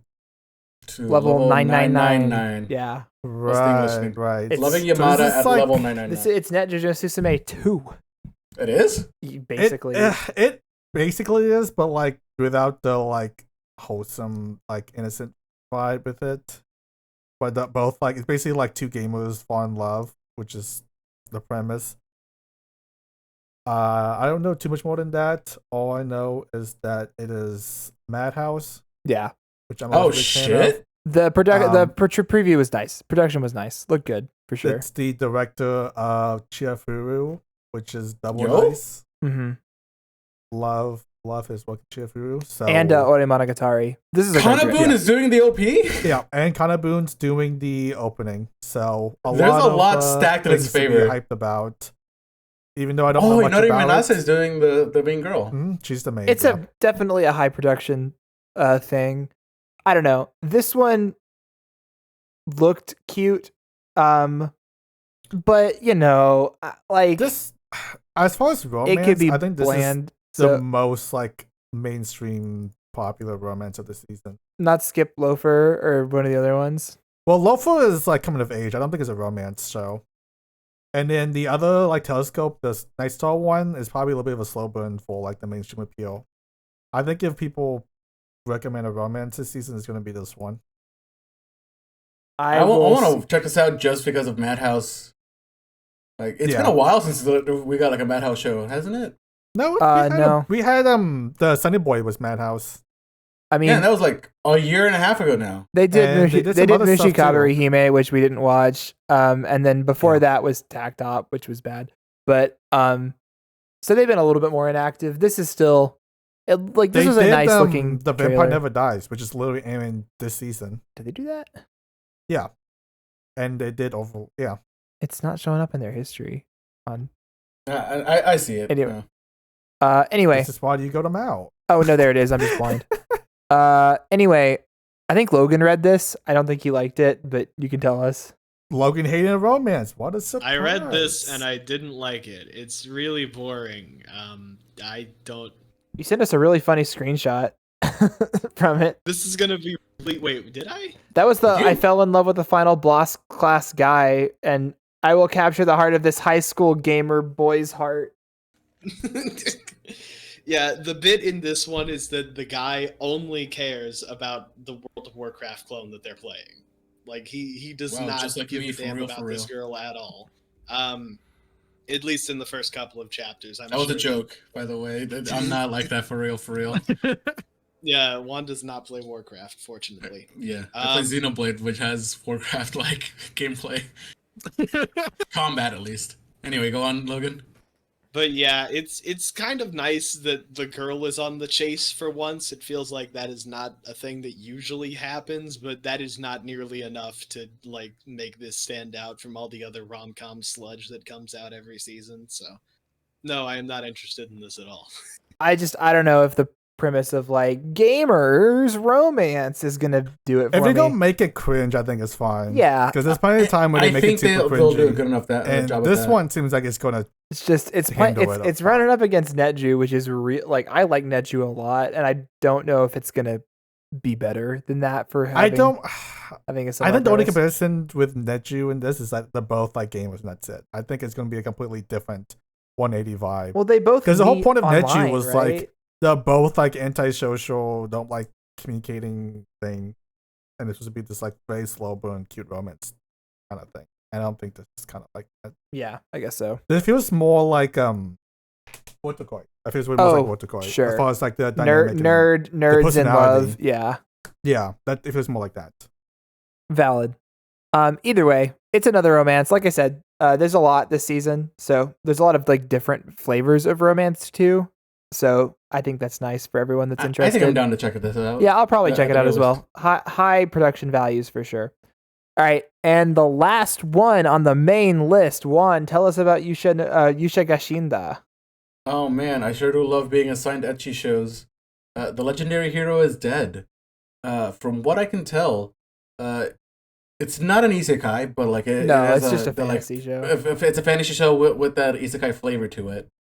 But from the looks of it, it is like either the main character is a necromancer or like he is in the party with a necromancer. And no. Yeah, well, let's just take over for this, Logan. I'm sorry. It's perfectly fine. Okay, so the story here is that a local scumbag accidentally kills the hero because this is like an isekai flavored fantasy about the demon king and the hero because Dragon Quest accidentally ruined a completely different medium. And yeah, now he has to take his place to save the world. And the jokes in this are actually like pretty good. Like I think that Mark is going to maybe twist you guys' arm to get him to watch this because I think that he likes it. And the comedy in here is actually mostly on point. But this is definitely a show I have gotten confirmation from Mark on this point.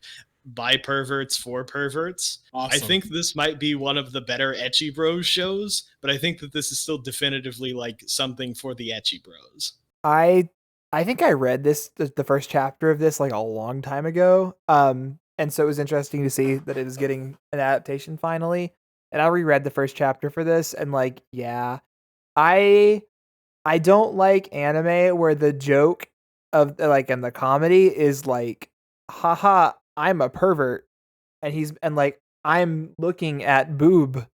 Haha. And there's a lot of anime that are like that. It's very old school, like very mid 2000s. It's so weird. Like Rave Master? Yeah, I don't know. It's just, and if that's what like if the show is doing that a lot, that's gonna get on my nerves. So we'll see if it passes my annoyance test because the original like gag in it is very funny.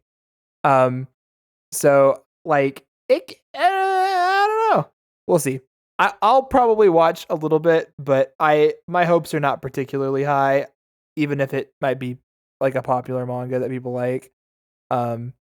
So we'll see. This does seem like the third ecchi bros show. And like I think we can only really do 2 per season. And like this is the one that catches my interest the least. That's crazy because I think it's probably going to be the best by far.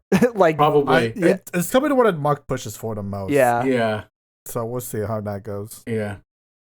But we'll see when we get there, you know? But yeah, if you want a, wacky fantasy show that's horny, I guess, then yeah, we'll wait till next season and watch more Mushoku Tensei. Or watch this in the meantime.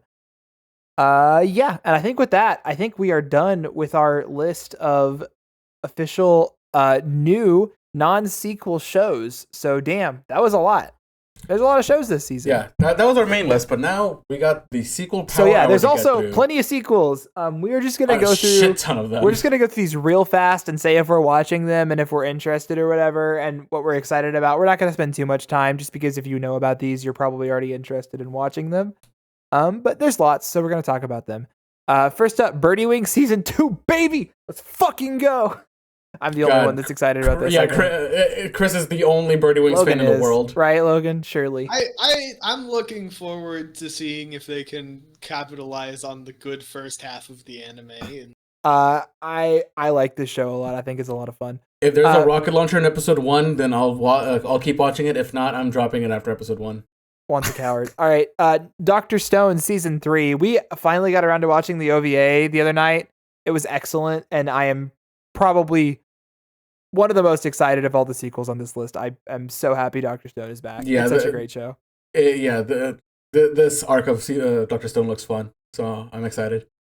Eden Zero. Is anyone watching this? I'm not. Is Tim watching this? Probably later. Okay. Later, so you're not gonna watch it as it's airing?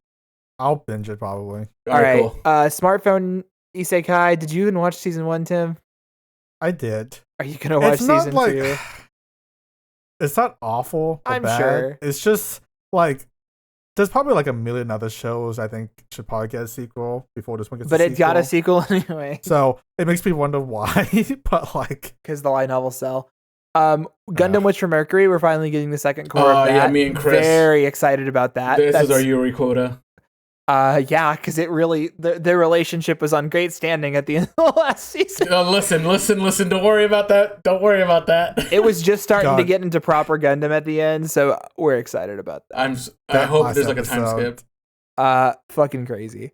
Next up, more Kimetsu no Yaiba. We're getting into the Swordsmith arc. I find it difficult to muster up the enthusiasm to be excited about more Demon Slayer, but I'm still gonna watch it because it's still gonna be good. You know what I mean? It's still gonna be. I'd say I'm like fairly excited for this. It's fine. I'm looking forward to the big fight at the end. Me too. Yeah.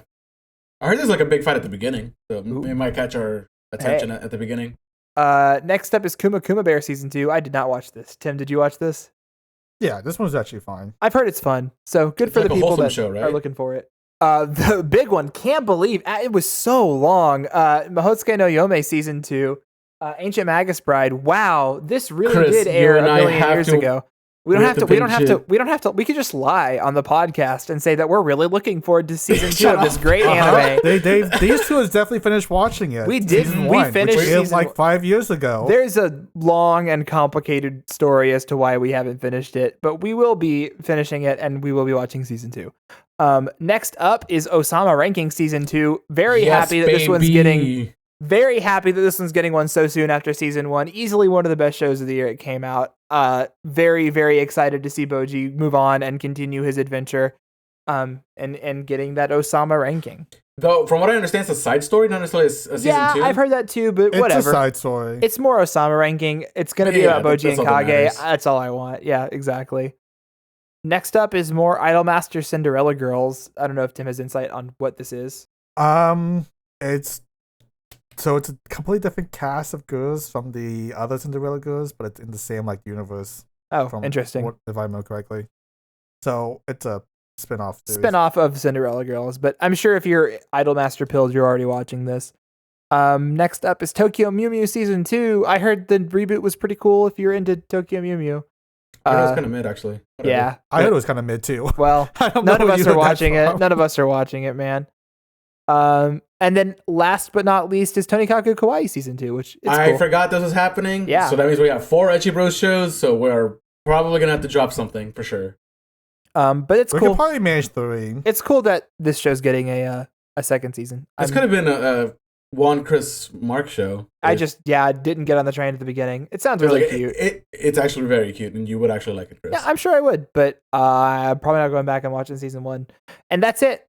Lots of sequels as well, which intermixes in with a truly ridiculous amount of shows in this season, which really makes up from winter and being like empty and mid.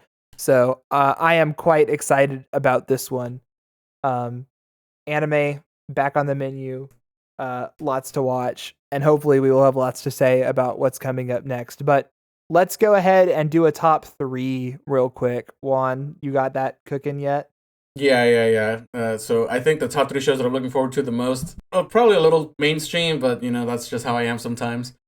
Jigokuraku, for sure. I hear just too much good stuff about that.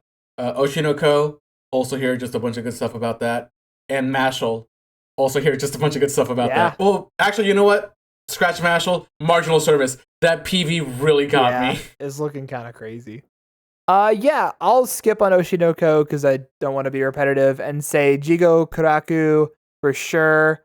Maho Shoujo Magical Destroyers, I'm just really interested in what it's about. It's piqued my curiosity. And then finally, as I sang its praises earlier, I'm definitely going to say Tengoku Daimakyou as well, just because that looks really cool. Mm-hmm. So I'm gonna say Oshinoko at number 1, Jigokuraku at number 2, and then Dead Mount Death Play at number 3.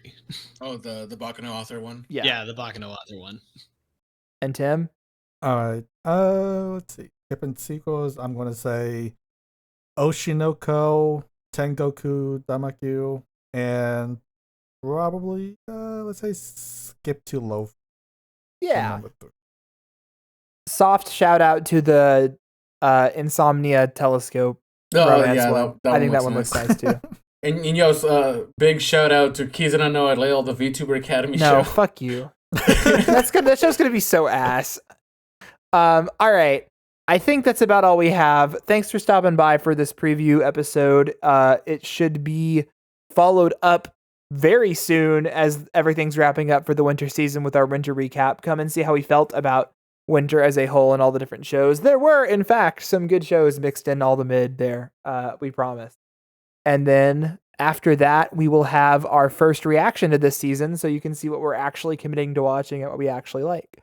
Because there's no way we're watching all of these, except for Tim. But this season has me way more excited compared to winter. Yeah, for sure. Like there's just a lot of anime here. Indifferent to a lot of the shows in winter, and there are many that I'm, even the ones we didn't list, that I'm like actively excited to watch. Yeah. And summer's gonna be even Yeah, better. summer's gonna be worse. Oh my god. All right. Slow start 2023. But we're kicking into it. All right. Thanks for stopping by, everybody, and we'll talk to you later.